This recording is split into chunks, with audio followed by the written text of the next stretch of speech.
여성할 당시에.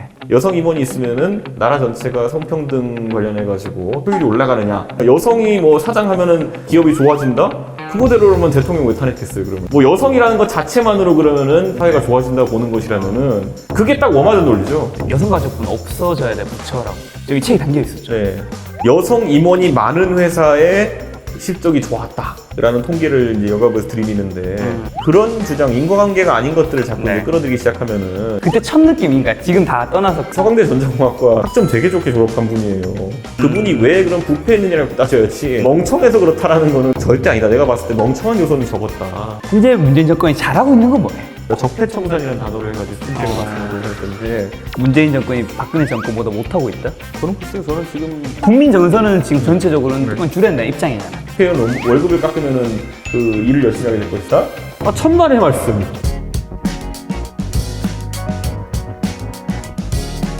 안녕하세요. 김작가TV 작가의 책 코너입니다. 작가의 책 코너는 제가 읽은 책을 토대로 저자를 직접 만나 여러분들이 궁금할 수 있는 부분과 저자가 진짜 하고 싶었던 말을 전해드리는 코너입니다.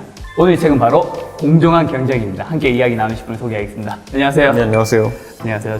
자기 소개 한번 부탁드릴게요. 네, 저 이준석이라고 하고요. 사실 여러 가지 방면으로 저를 보셨을 겁니다. 정치로 보신 분도 있고 예능 프로로 보신 분도 있고 근데 뭐 사실 다양한 일 하고 살고 있고요. 앞으로 더 다양한 일 하면서 살려고 합니다. 저희가 사실 오늘 초면이 아니잖아요. 예, 그렇죠. 저희가 그때 2012년 한 9월쯤 6월을 만났다고요. 그러니까 나의 데뷔할 때 모습을 기억하고 있는 몇안 되는 사람 중에 데뷔할 때 네. 그때가 마침 딱 이준석 의원이 그 네. 비대위원 끝났을 때 네, 그렇죠. 제가 그때 메일 보내가지고 보고 싶다. 네. 그래서 그때 아마 그때 뭐 그런 거 아니었어요? 뭐 100명을 인터뷰한다 뭐 그런 거 아니에요? 맞아요. 그런 거? 그거는 계속 하고 있어요. 아, 그렇구나. 근데 그 책은 언제 끝날지 모르겠고. 그 뒤로 어쨌든 저희가 몇 번 더 만나고 이번에 세 네. 번째, 네 번째인 것 같은데 네. 어쨌든 그때 시사인에 추천사 감사합니다. 아, 그렇죠. 제가 오랜만에 또 출력해서 가져왔어요. 이거 기억나요? 학벌 다시 생각해보자. 진짜 오랜만에 2012년 12월 29일이니까 이건 거의 뭐 대선 끝나고 열흘 뒤네. 그러니까. 사실 요거를 제가 기억하고 있다가 얼마 전에 이제 책 내셨잖아요. 네. 요거 공정한 경제. 네. 그래서 제가 도와드려야 되겠다. 아이고야. 다시 내시면 내 유튜브에 좀 도움받아야 되겠다. 라는 마음은 났는데 네. 사실 요 책이 좀 특이하더라고요. 아, 특이하죠. 예. 굉장히 특이해요. 그러니까 이 책을 읽고 나서 원래 이제 그 반발을 하실 분들이 많을 줄 알았는데 반발을 유도했는데 반발이 아직까지 없어가지고 생각보다 많이 안 팔렸군요. 이러고 있습니다. 저는 반발보다 포커스 맞춘 거는 일단 얼굴이 표지에 들어갔다는 거. 그리고 책 안에 본인 얼굴이 너무 많아. 아, 목차마다 자기 얼굴이 바로 박혀 있어. 이게 그 사진 작가님이 2016년에 제가 선거 쓰라고 이제 찍어주셨거든요. 또 좋은 사진 많이 찍어주셔가지고 이렇게 3년 전 사진입니다. 목차에 자기 얼굴 박기 쉽지 않은데. 육하원칙에 따라서 이 책을 누가 봐야 됩니까? 남녀노소 다 봐야 됩니다. 이거는. 왜 남자 여자 다 봐야 돼요? 남자 여자는 솔직히 여기 젠더 문제 다루고 있는데 일장에서 나오잖아요. 젊은 세대 같은 경우는 이거 관심이 많은데 사실 좀 더 구조적으로 봐야 돼요. 그러니까 젠더 문제라는 게 이제 우리나라에서 사건 위주로 가고 있거든요. 네네. 뭐 어디서 남자가 죽으면은 이거는 남자라 죽었다. 어디서 여자가 좀 여자라 죽었다. 뭐 이런 식으로 해서 서로 성대결 같이 되게 돼 있는데 네네. 앞으로 구조적으로 어떻게 진행될지를 좀 보려면 이 책을 봐야 되고요. 네. 제가 미국에서 대학 다닐 때 2003년도쯤에 2007년 사이에 그 사이에 지금 우리나라에서 있는 젠더 논쟁 같은 게 거기서 되게 많았어요. 2003년? 한 15년 전이네. 그러니까 제가 대학 다닐 때. 근데 그걸 보면서 사실 우리나라에 그런 개념들이 조금 한 10년, 15년 터울을 두고 수입이 되거든요. 뭐 사회적 기업이란 개념도 그렇고 이렇게 넘어 들어오는데 미국에서 겪었던 갈등 그대로 딱 겪으면서 이제 사회가 진행하고 있는 거거든요. 그래서 좀 건너뛰려면은 좀 봐야 됩니다. 대한민국이 미국보다 15년 늦다? 10년, 15년 정도 그 사회 이슈들이 요즘 보면 그 서울 광장에 보면 퀴어 축제 한다고 이렇게 가보면은 재밌는 액션들 하시는 분들 있는데 네네네. 그거 저 한 10년, 15년 전에 미국에서 되게 많이 봤어요. 저 전대 관리에서는 전 조심하도록 하겠습니다. 이분은 정치인이신. 네. 그럼 이 책은 언제 봐야 돼요? 사실 저는 대학교 들어가가지고 이제 사실 정치에 대해서 사람들이 환상을 많이 갖게 돼요. 특히 젊은 친구들 같은 경우에는 그 요즘 정치적으로 굉장히 액티브한데 정치에 대해서 환상을 한번 깰 수 있는 게 필요할 것 같아요. 그러니까 정치라는 게 20대 초반에 이제 정치를 바라보게 되면 선악구도로 바라보기도 하고, 그러니까 뭐 나쁜 놈, 착한 놈 이렇게 해서 나쁜 놈을 때려 죽여라 이런 식으로 해서 인터넷 댓글도 하고 이렇게 하는데 사실 보면 나쁜 놈과 착한 놈의 대결이 아니라 보통 일반적인 상황에서는 A와 B의 대결이라는 맞아. 그 상황을 인식해야 되는데 지금은 보면 이게 스포츠 게임 같이 돼가지고 내가 응원하는 팀이 있으면 우리 팀 착한 팀, 상대편 나쁜 팀 이렇게 돼서 선악 대결로 가는 것 같아가지고 악의 무리의 입장도 한번 들어보시라. 양쪽 입장 다 들어봐야 약간 된다. 그런 생각이죠. 예. 그럼 이 책은 혹시 어디서 봐야 됩니까? 그걸 뭐 집에서 혹시 뭐 국회에서 봐야 돼요? 아니 그럴 필요는 없어요. 그 정치 얘기보다 사실 사회 문제에 대한 얘기가 훨씬 더 많아요. 맞아. 정치 얘기를 쓰게 되면 책에다 쓰게 되면은 책이 굉장히 빨리 낡아요. 무슨 말이냐면은 그 최신 정치 이슈를 다루게 되면은 재미는 있을 수 있겠지만은 한 3년쯤 뒤에 보면 이게 무슨 책이지 이런 생각이 들거든요. 맞아. 그래서 그런 걸 최대한 배제했죠. 그거는 종편 틀면 맨날 나오는데 할 필요가 없죠 책에서. 그러니까 이 책을 볼 때 사람들이 그냥 책을 보고 덮으면 사실 도움이 안 되는 경우가 되게 많잖아요. 이 책을 좀 어떻게 보면 좋을 것 같아요? 책을 읽어보고 이제 네이버 블로그 이런 데다가 평을 해야 되는데 지금 이거 서평 가보면 되게 웃긴 게 뭐냐면은 먼저 이야기하지만 나는 이 책을 읽지 않았다. 하지만 이준석에 대해서 평가한다. 뭐 이렇게 해서 이런 거 써놓은 애들이 있거든요. 적이 많은가 봐요. 네? 아니 이게 원래 정치인이라는 사람은 51%의 동지와 49% 적이 있어 성공하는 거니까. 그런데 책 자체를 이제 읽는다는 것 자체가 우리나라에서 참 많은 사람들이 하지 않는 게 돼버렸구나.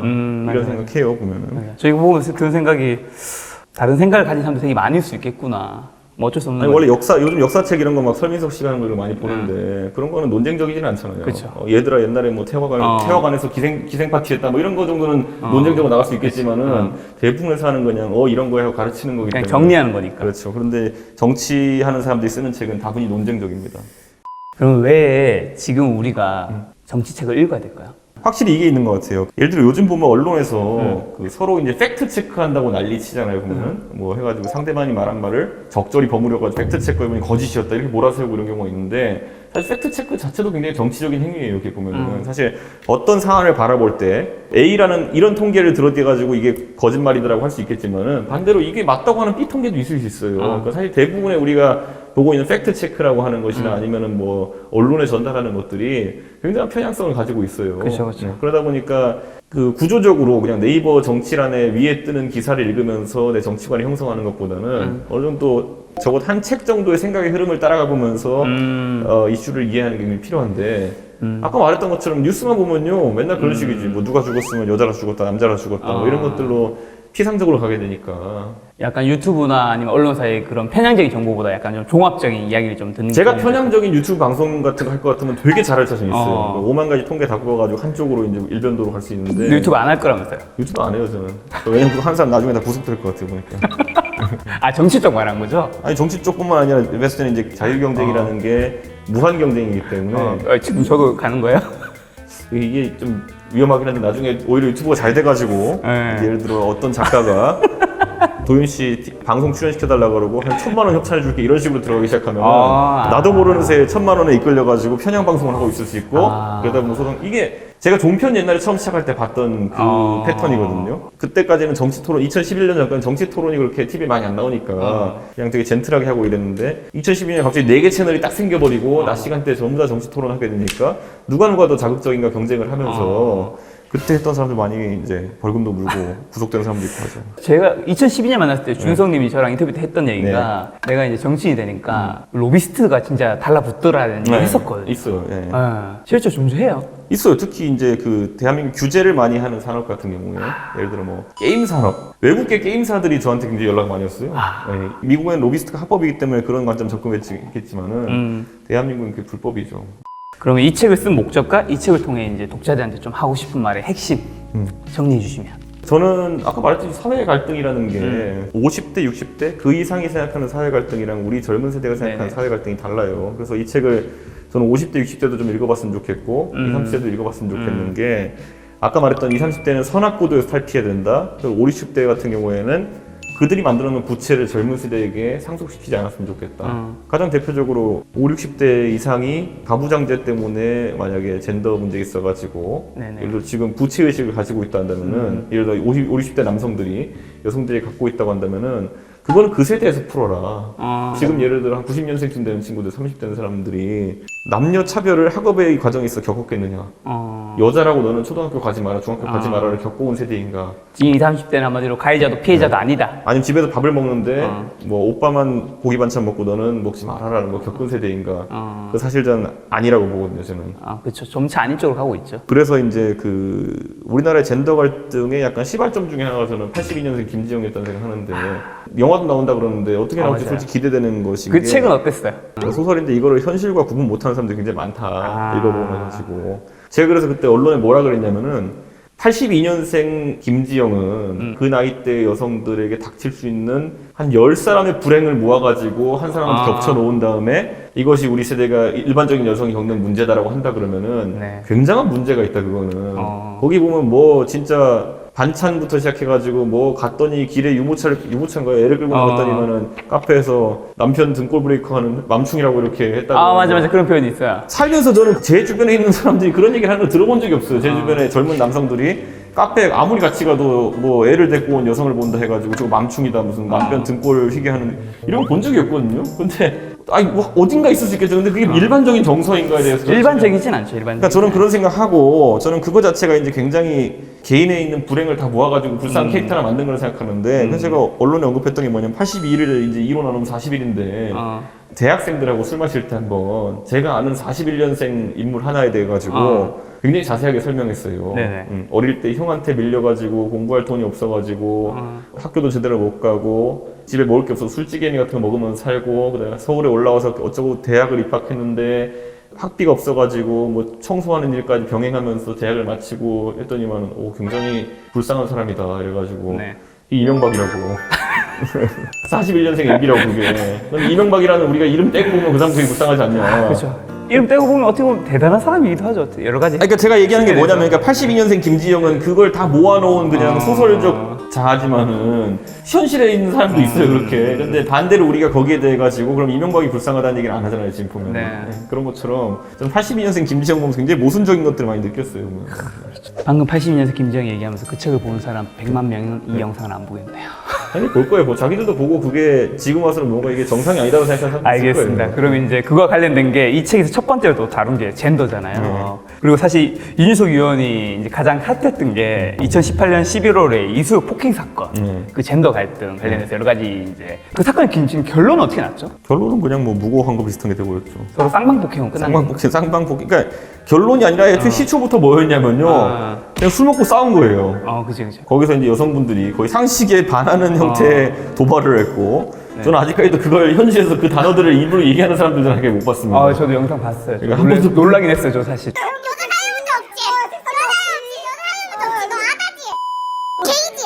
그 뭐 인터넷에 무슨 댓글 달 때 그냥 도발할 때 쓴 말이지 현실에 입으로 얘기하는 사람 처음 봤거든요. 근데 맞아. 뭐 그런 식으로 도발해놓고 자기들이 이제 뭐 맞았다 무슨 뭐 뼈가 보이게 맞았다 뭐 똑같은 거예요. 제가 계속 말하지만은 자꾸 현실에서 일어나기 어려운 것들이 일어났다 주장하는 것 자체가 무서운 거거든요. 그리고 그 당시에 30만 명 가까이 이제 몰려 20몇만 명인가요? 청원했잖아요. 청와대 청원 가가지고 몰려가지고 뭐 여자라서 맞았다느니 무슨 뭐 뼈가 보이게 머리가 짧고 화장을 하지 않아가지고 맞았다느니. 저는 길거리 수많은 머리가 짧고 화장을 안 하는 여성을 본다 하더라도 그냥 그러려니 하고 지나가는데 도대체 대한민국 누가 그렇게 머리가 짧고 화장 안 했다 그래가지고 두드려 팬다는 겁니까? 그냥 일반적이진 않죠, 솔직히. 일반적인 상식선에 봤으면 뻥이라고 뭐 다 그냥 인지할 수 있는 건데 어느 순간에 이제 그걸 선동하는 사람이 나타나게 되면은 몇 가지 자극적인 사진이랑 몇 가지 합쳐가지고 한 30만 명을 낳는 거죠. 그 속도가 되게 놀랐다면서요. 그러니까요. 그게 아니 애초에 말이 안 되잖아요. 아까 말했듯이 제가 현실적이지 않은 얘기들. 아까 말했듯이 카페에서 무슨 뭐 수근수근 남성들이 맘충이라고 했다라고 하는 거 그것도 제가 말이 안 되는 건데 이건 더 말이 안 되는 거죠 보면은. 술집에 공개된 그냥 그 여러 테이블 있는 곳에서 머리가 짧고 화장을 하지 않았다는 이유로 상대 테이블을 디스한다는 게 그게 흔치는 않죠, 솔직히. 흔치는 않죠. 흔치 않은 게 아니라 없어요, 저는 그런 사람. 저는 없다고 말하는 게 좀 조심스러워서. 그러니까 저는 진짜 그게, 근데 그걸 갖고 30만 명이 달려들었다는 게, 그래서 만약에 그거 정치권에서 이제 저 같은 사람이나 하태경 같으면 개입 안 했으면은. 근데 왜 정치 쪽에서 이런 걸 좀 방관하는 거예요? 책에 그런 얘기 있잖아요. 방관이 아니라 그 사건이 벌어지니까, 그 민주당 국회의원 한 명은 경찰 수장을 불러놓고 경찰 수장한테 이 사건에 조사에 있어가지고 여성들이 불편한 점이 없이 하라라고 가이드라인을 내렸어요. 아니 그냥 공정한 수사해라 이 정도 말하면 되는 거지. 여성들이 불편함이 여긴 지금 뭐 술 먹고 싸운 거기 때문에 가해자와 피해자가 있는 게 아니에요. 그러니까 그냥 서로 그냥 다투는 사람들이 있는 것인데 거기다 대고 한쪽이 불편하지 않게 해라라고 하는 거는 이게 공정한 사회인가. 그런 측면에서 저는 굉장히 조심스럽지만 네. 일베, 네. 워마드에 대해 어떻게 생각하시고 좀 하고 싶으신 말씀이 있다면? 제가 그 워마드 비판하면요, 네. 많은 사람들이 이제 뭣도 모르고 이제 저랑 반대 진영에 이제 있다고 생각하는 사람이 이렇게 하는 것처럼 일베도 비판해 주세요 하면은 자기들이 무슨 굉장히 쿨해 보이는 척 알고 이렇게 와서 답글 다는데 저 일베 무진장 비판했어요. 예전에 예를 들어 세월호 폭식 투쟁할 때도 저는 라디오 같은 데 가지고 공개적 비판했고 네네. 그거 다 남아 있거든요. 네네. 근데 자기들이 그냥 검색만 해보면 되는데 안 해보고 이제 어련히 안 했거니 하면서 와서 이렇게 하고 있는데 그게 이제 그분들의 정치에 대한 이해의 한계죠. 아까 제가 말했던 것처럼 그냥 지레 짐작과 저 사람은 저럴 거야 라는 추측으로 하는 거죠. 이제. 책에 보니까 오마드는 없어져야 될 커뮤니티다라는 식의 이 표현이 있었던 것 같기도 한데. 오마드가 저는 사회에 긍정적인 역할을 한 게 뭐가 있나라는 생각을 하게 되거든요. 오마드를 그래서 제가 이 책에서 이제 극우라고 표현했는데 맞아. 그 여성 인권 운동을 하겠다고 해가지고 이게 과연 그러면 뭐 진보적 아젠다인가 좌파 아젠다인가 전 그렇게 보지도 않는 게 이건 극우예요. 이거는 그러니까 극우라는 게 뭐냐면은 스테레오타이핑이라고 하죠. 그래서 어떤 집단을 싸잡아가지고 이제 증오하고 혐오하고 이런 짓을 하는 것들이 극우 집단일 텐데 옛날에 히틀러 같은 사람들이 이제 그 유태인이나 집시들이 이제 집단적으로 증오하고 혐오하는 걸 부추겼던 것처럼. 근데 지금 오마드 같은 경우에는 대한민국의 절반을 넘는 남성이라는 집단을 이제 싸잡아가지고 이제 그걸 하고 있거든요. 이거는 극우적 논리죠, 굉장히. 네. 그 극우적 논리는 보수랑 아무 상관이 없고요. 그렇기 때문에 저는 이분들을 극우라고 지칭하면서 욕하는 걸 마다하지 않습니다. 마다하지 않습니다. 지금 현재 나이가 어떻게 되시죠, 위원님? 35시죠. 35이잖아요. 정치계에 거의 한 20대 후반에 들어온 거죠. 네. 이런 단체들이 좀 사실 조금 약한 단체들이 아니잖아요. 뭔가 네. 좀 강경하기도 하고. 네. 정치인들은 또 기성세대분들 뭐 국회의원도 있고 장관도 있는데 윤석 의원은 현 정권이라든가 이런 걸 비판하는데 주장이 사실 별로 없잖아요. 네. 좀 무섭지 않아요?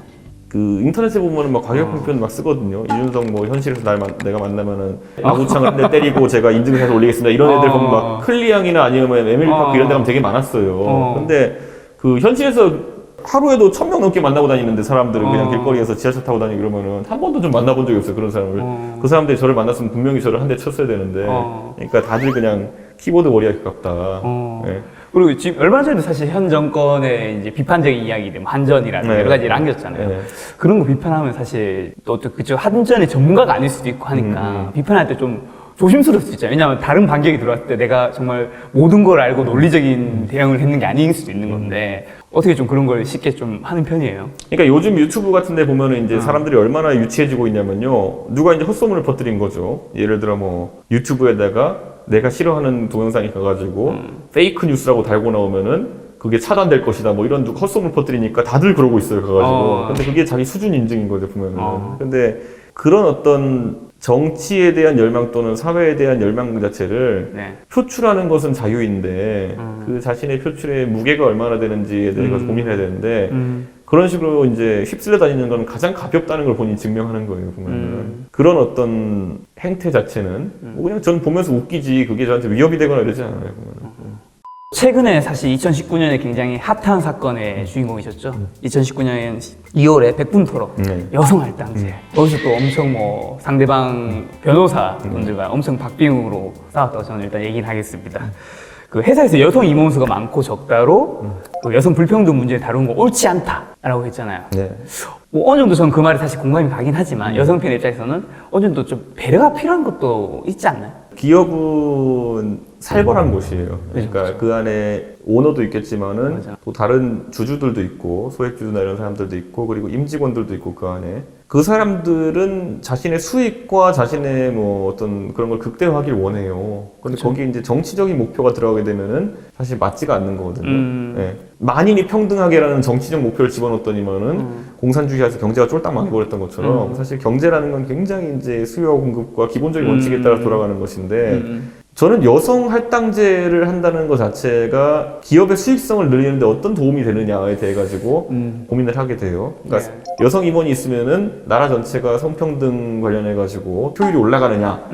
그거 주장하는 진보 쪽 사람들이 제일 싫어하는 여성 경영자가 누구예요? 박근혜죠.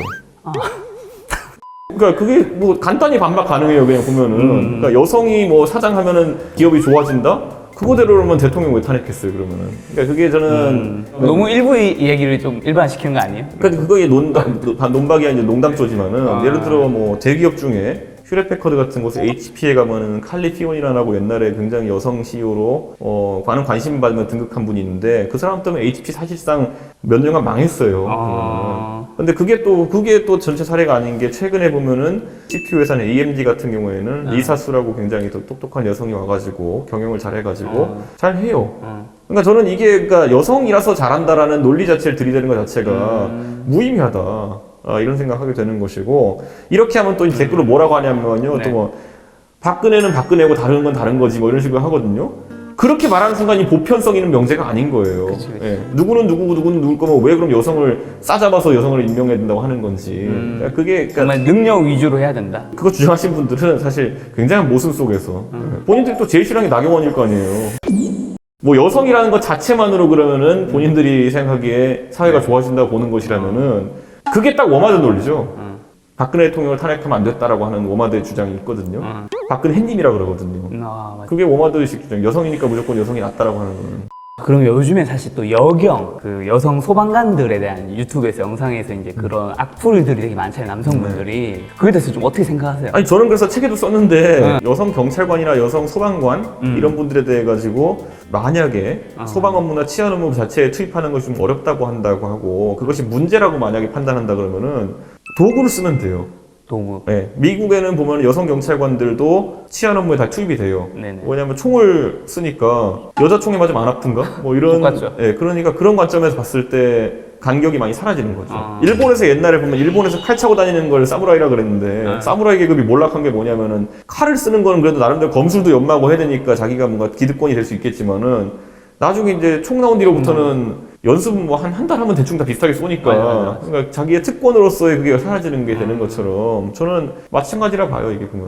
그러니까 여성 경찰관도 예를 들어 남성 경찰관처럼 뭐 근육을 다지고 아니면은 뭐 육체를 다지고 이렇게 해서 격차를 따라잡는 게 아니라 그냥 총 쓰게 해주면 돼요. 아니면 테이저건을 쓰게 해주면 되는 거거든요. 도구 같은 걸 이용해서. 근데 그저께도 제가 여성 경찰관 분들 두 분이랑 제가 뭐 모임에서 만나서 얘기했는데 테이저건 연습 안 시켜요 여성 경찰관들 많이. 왜냐면 그래요? 테이저건이 이제 카트리지가 한 번 쏘는데 6만 원인가 그래요. 비싸다고 이제 안 시키는 건데. 그 여성 단체가 만약 그런 것들을 이제 이야기하고 하려고 하고 아니면 남성들이 만약에 그런 여성 경찰관들의 치안 업무에서 하는 것에 조롱하려고 그러면은 간단하죠. 그 테이저건 뭐 1년에 한 적어도 한 10번씩은 쏴보게 해라. 테이저건 뭐 경찰관이 뭐 6만 명이라 치면은 한 사람이 6만 원짜리 10번 쏘면 60만 원인데 360억이거든요. 그 정도 예산은 뭐 우리나라 국가 규모에서 큰 예산 아니에요. 그럼 지금 어쨌든 거기 악플 다는 남자들, 네. 남자 경찰, 남자 소방관의 마음은 어느 정도 공감을 가는 편이세요, 그러면? 그러니까 그렇게 만약 조롱할 거면은 사실 나중에 자기가 테이저건 맞아가지고 술 먹고 여경은 시비 걸다 테이저건 맞아도 쪽팔리지만 아무 말 안 할 자신이 있으면은 테이저건 맞으면 되게 쪽팔리거든요. 그리고 막 난리치다 갑자기 사람이 얼어가지고 뒤로 자빠지는. 맞아본 적 있어요? 당연히 안 맞아봤죠. 맞으려고 하면 안 되지. 그런데 그런 너무 액션이 맞아본 것 같아. 인터넷에 테이저건 쳐보면 영상 되게 많아요. 네. 근데 거기 보면 다 되게 추하게 넘어져요. 그러면 이제 현 정권의 네. 여성 정책을 이 책에서 보니까 굉장히 비판적인 입장이더라고요. 네. 그 시민단체스러운 사람들이 주장하는 걸 그대로 이제 받아오는 거거든요. 논리적 오류들. 예를 들어, 아까 여성 임원 같은 경우도 네. 여성 임원이 많은 회사의 실적이 좋았다. 라는 통계를 이제 여가부에서 들이미는데 그게 이제 실적이 좋으니까 여유가 있어서 여성 임원을 더 뽑은 건지 아니 여성 임원을 뽑았더니 그 결과가 좋아가지고 이제 인과관계로 수익이 는 건지에 대한 설명이 없어요. 명확하지 않다는 거고. 명확하지 않을 뿐더러 그 실제로 하버드대에서 연구한 거 보면 반대로 나와 있는 경향성이 있어요. 그러니까 여성 임원이 많으면 주가가 떨어진다라고 이제 된 것도 있는데 그런 주장, 인과관계가 아닌 것들을 자꾸 네. 이제 끌어들이기 시작하면은 아니 그거는 시민단체에 그냥 자기 주장하려고 아까 말했듯이 자기 나름의 통계에 맞는 걸 끌어와서 주장할 수 있는 거지 네. 정책 판단을 하려면은 이래서 이렇다라는 인과관계가 명확해야 되는데 그게 이제 여가부도 나름 정부 조직인데 왜 그러고 다니느냐 이런 생각하는 거죠. 그래서 이 책을 보니까 정말 이건 센 표현인데 제가 하는 말이 아니라 저기 직접 적혀있는 얘기였던 것 같은데 여성가족부는 없어져야 돼 부처라고 저기 책에 담겨 있었죠. 네. 정말 아예 없어져야 되나요? 가장 힘이 약한 부처고 가장 작은 부처가 여성가족부인데 맞아. 그렇기 때문에 이 조직은 스스로 뭔가를 집행할 수도 없고 스스로 행동할 수가 없어요. 그러니까 계속 뒤에서 훈수 두는 역할 비슷하게 이렇게 하는 건데 저는 만약 여성 정책 또는 성평등 정책이 있어가지고 변화가 있으려면은 기재부나 아니면은 뭐 건설교통부나 이런 그 힘 있는 부처 안에 이런 것들을 그 사람들이 감수성을 가지고 다루면 모르겠으나 지금 뭐 여성가족부 해가지고 하는 거 맨날 그냥 뭐 걸그룹 의상 가이드라인 뭐 이딴 건 하고 앉아있잖아요. 보면은. 그러니까 그게 뭐 대단한 것이냐 성평등이 있어가지고 저는 그런 생각을 하는 거죠. 그럼 이제 역사적으로 여성의 진보가 네. 사회적인 제도로 이루어진 적이 사실상 거의 없다면서요? 그렇죠. 그러니까 그게 정책적으로 뭐 이걸 해야 됩니다, 저걸 해야 됩니다라 해가지고 바뀐 경우는 제가 봤을 땐 참정권 운동 정도까지가 마지막이었을 거다. 여성 투표권 정도까지 마지막이었을 거고 네. 그 이후에 수많은 여성의 권리라는 것들은 제가 봤을 때 제도적인 것보다는 기술의 진보에 의한 것이 컸다. 예를 들어 지금 보면은 아랍 국가에서 여성이 운전할 수 있게 해달라고 놔두고 일부 국가들은 허용하기 시작했는데 그거는 이제 이슬람 국가의 특성상 제도가 이제 바뀌어야 되는 부분이죠. 제도이고. 근데 거꾸로 우리나라에서 여성 운전자가 많이 늘어나게 된 계기는 과거에 미국에서도 여성 운전자가 많이 늘어나게 된 계기 중에 하나가 오토매틱 차량의 보급이었어요. 그러니까 그때 근데 제너럴 모터스 옛날에 이제 광고하는 신문 광고로 사진을 제가 한번 봤는데 이제 여성도 자유롭게 운전할 수 있습니다라고 돼 있어요. 그치. 이게 어떻게 보면 차별적인 발언이거든요. 여자는 운전을 못 한다라는 인식을 하고 하는 발언인데 저는 거기에 대해서 판단하지 않을게요. 그런데 어쨌든 결과적으로 오토매틱이 나온 다음에 여성 운전자가 많이 늘어났어요. 사실 일종 스틱은 여자분들이 좀 운전하기 힘들긴 했어. 그러니까 그거 자체 그러니까 근데 그거를 또 말하면 차별이라 할 테니까 저는 그건 판단 안 할 테고. 뭐야? 근데 나만 말려든 것 같은 느낌. 결과적으로 여성 운전자가 많이 늘어난 건 우리도 확인했어요. 네. 그런 거 보면서 오히려 운전이라는 게 하는 의미가 사실 이동권에 있어서 큰 의미를 갖는데 그걸 보장해 준 거는 차량의 기술 발전. 요즘도 보면 주차할 때 보면은 후방 카메라가 있어서 편하다고 하는 여성이 있어요. 제가 여성이 주차를 못 한다는 주장까지는 안 할게요. 근데 그래서 이제 차 사는 여성들도 늘어났어요. 근데 이제 그런 것들이 하나의 기술적 진보고 아까 제가 여경 논란 얘기했듯이 진짜 칼 들고 경찰해야 되면은 아무래도 신체적 능력 차이가 있다고 보면은 여성 경찰관이 하기 어려운데 총 쏘는 경찰은 여성도 해도 되거든요. 저는 그런 의미에서 기술적 진보가 많이 가른다. 미군에 보면은 공군 조종사, 드론 조종사 같은 경우에는 중력 가속도나 이런 거 많이 견디지 않아도 되니까 여성이 하는 경우도 굉장히 많아요. 그러니까 그런 기술적 진보가 여성을 해방시키는 것에 가깝다. 그 어떻게 보면 여성이 이제 사회에 많이 나오고 했던 것들 중에 하나가 이제 피임법이 만들어지면서 그게 좀 있다면서요. 그렇죠. 피임법이 만들어지면서 한 달에 근로를 할 수 있는 시간 자체도 변화되게 되고 그리고 또 임신의 조절로 인해 가지고 자기 커리어에 맞게 이제 자식 계획을 세울 수 있고 이렇게 한 것도 굉장히 중요하다.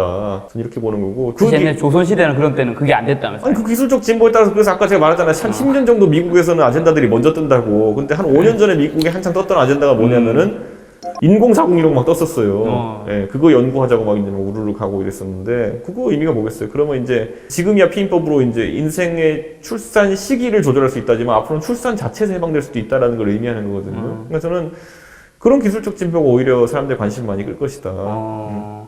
두 번째 파트가 청년 정치잖아요. 굉장히 이제 곤란한 질문들이 좀 많이 있을 거라 생각하시는데 뭐 수없이 받은 질문이기도 하고. 박근혜 전 대통령이 이준석 의원을 영입한 이유는 뭐였어요? 제가 이거 그때 언론에서 제 책을 읽어보고 그러니까 박근혜 대통령은 나를 소모품을 생각한 것 같다라는 기사가 났었는데 맞겠죠. 왜냐면 제가 그때 박근혜 대통령 알고 들어온 것도 아니고 지금도 정치권에서 젊은 사람 영입하면서 이번 황교안 대표도 보면은 뭐 젊은 사람들이 대변인들이 말하려고 하니까 공개 발언하지 말고 비공개 발언하라고 이렇게 하는 게 정말 와서 보여주기식 와서 사고 칠 것 같다는 인식이 있었겠죠. 정치 경험이 없고 하면은 그러니까 박근혜 대통령도 와가지고 얘가 사고는 안 쳤으면 좋겠다. 그냥 젊어 보이는 이미지 효과 정도를 기대했겠죠, 저는. 근데 반대로 이제 나중에 박근혜 대통령 가까이서 모셨던 사람들 또 이제 얘기를 들어보면은 그 이상의 기대치를 해줘가지고 놀랐다라는 걸 이제 얘기를 하게 된 거고 신문에 보면 이제 소모품이란 단어가 나와가지고 굉장히 자극적으로 나왔는데 사실 그 기자가 저랑 친한 기자예요. 그대로 다 맞구나? 그냥 논쟁적이게 됐는데 그래서 책에 대해서 사람들이 관심을 갖게 해준 건 맞는데 실제 책을 그래서 사서 내용을 보면 뭐냐면 나는 개인적으로 박근혜 대통령이 나를 발탁한 것에 대해서 매우 고마워하고 앞으로도 고마워할 것이다 라고 돼 있어요. 그 다음에 하지만 정치권의 모든 인사들이 영입해준 사람과 항상 같은 길을 항상 끝까지 가는 것은 아니다. 예를 들어서 노무현 대통령을 영입한 사람이 김영삼 대통령이에요. 맞아. 그리고 지금 저희 당의 손학규 대표를 영입한 사람도 김영삼 대통령이에요. 그리고 지금 자유한국당에서 계신 김문수 지사 맞아. 그분을 영입한 사람도 YS 대통령이에요. 네. 그러니까 그 세 사람 아시는 분들이라면 그 세 사람의 정치적 행적이 완전히 달라졌다는 걸 느끼겠지만은 셋 다 공통적으로 90년대 초반에 아니면 80년대 후반에 김영삼 대통령 영입했던 사람들이거든요. 네. 그리고 김무성 대표도 김영삼 대표의 측근이었고. 그러니까 그 정치를 어디서 시작했느냐와 앞으로 진로는 많이 달라지는 것이고 노무현 대통령이 그러면은 왜 그러면은 김영삼 대통령과 갈라지기를 원했느냐. 같이 부산 출신이고 사실 김영삼 대통령이 노무현 대통령 계속 키우려고 했으나 같이 정치 안 하고 아주 어려운 길을 가거든요. 그때 꼬마 민주당 이렇게 하면서 어려운 길로 가는데 그 이유가 뭐냐면은 그때 3당 통합. 3당 통합 맞아요. 그 통일민주당과 그다음에 그 민정당과 공화당이 합쳐가지고 이제 민주당이라는 걸 만드는데 반대해가지고 이제 나는 이 길 안 가겠다 했던 건데 사실 그렇게 한 번씩 정치인들은 자기가 가는 길에서 도저히 같이 못 가겠다는 길이 나오면 헤어져야 할 때가 있어요. 근데 저는 2012년에 제가 박근혜 대통령 선거를 돕고 그러니까 2011년부터 2012년, 2013년 초까지 이제 선거를 도왔으니까 거의 한 2년, 3년 정도 시간 지난 뒤에는 네. 내 개인 얘기를 많이 하기 시작했죠. 그래서 비판적인 얘기도 굉장히 많이 했잖아요. 사실은 비판적인 얘기만 거의 했던 게 이제 박근혜 정부 시절이었는데. 맞아요. 근데 이제 정치에 관심이 없는 사람은 잘 모르죠, 거꾸로. 그래서 지금도 찾아보면은 윤창중 씨 임명했을 때 제가 그때부터 완전 난리 났었거든요. 윤창중 씨 임명한 거 보고 아니 왜 저분을 굳이 처음에 대변인으로 임명해야 되느냐. 이것 때문에 싸웠고 그다음에 문창국 총리라고 그 임명할 때 싸웠고 또 그다음에 저 누구야. 나중에 김무성 유승민 사건이라고 또 하나 KY 사건이라고 하나 있는 것 때문에 싸웠고 그러니까 그 정치는 어차피 사람들의 관점을 잡는 거기 때문에 박근혜 대통령이 저를 영입했다만 기억하는 사람들이 그렇죠. 많아서 그런 거죠. 자, 그러면 사실 이제 이준석 위원이 비판받는 것 중에 이제 이게 아마 대답하기 좀 힘들 수 있을 것 같은데 그 당시에 이제 박근혜 전 대통령과 2시간 정도 이야기를 나눴고 이제 마음이 움직여서 정치에 입문하게 되었다라고 얘기를 했잖아요.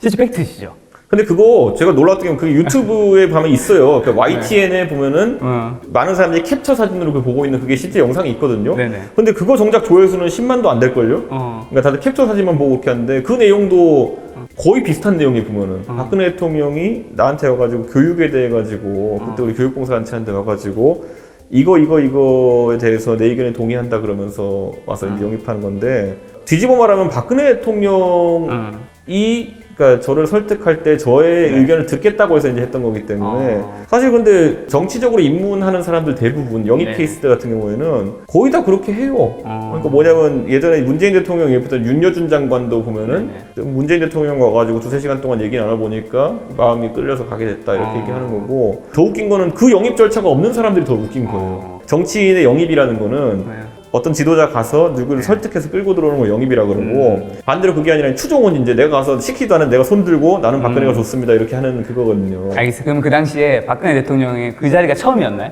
두 번째였어요. 두 번째. 근데 첫 번째는 박근혜 대통령이 기억을 못 하더라고요. 기억 못하고 그럼 두 번째 때 만났을 때 좀 이야기 길게 한 거잖아요. 네. 그때 첫 느낌, 그러니까 지금 다 떠나서 그 당시에 첫 느낌은 어땠어요? 그러니까 우리가 잘 생각해야 되는 게 박근혜 대통령이 탄핵을 겪으면서 이 사람이 굉장히 멍청하다라는 이미지가 굉장히 그 일반적인 대중한테 이제 각인이 된 것 같은데 잘 생각해 보시면 이분이 서강대 전자공학과 학점 되게 좋게 졸업한 분이에요. 네. 근데 뒤집어 말하면은 뭐 어떤 분들은 또 그걸 뭐 박정희 대통령 시절이니까 뭐 그럴 수도 있죠. 그럴 수도 있죠 뭐 그랬으면 뭐 서강대를 보냈겠습니까? 제 생각에는 아예 부정할 거 화끈하게 하지. 박근혜 대통령이 권력이 잡기 전과 후가 굉장히 달랐다면서요? 그것도 있지만은 사실 그러니까 우리가 봤을 때는 사람들을 멍청하다고 평가할 정도에 전혀 닿는 사람은 아니에요. 제가 본 여성 정치인 중에 이해력이나 아니면 이런 쪽에 있어가지고는 거의 여성 정치인 중에는 가장 잘 하는 편이에요, 보면은.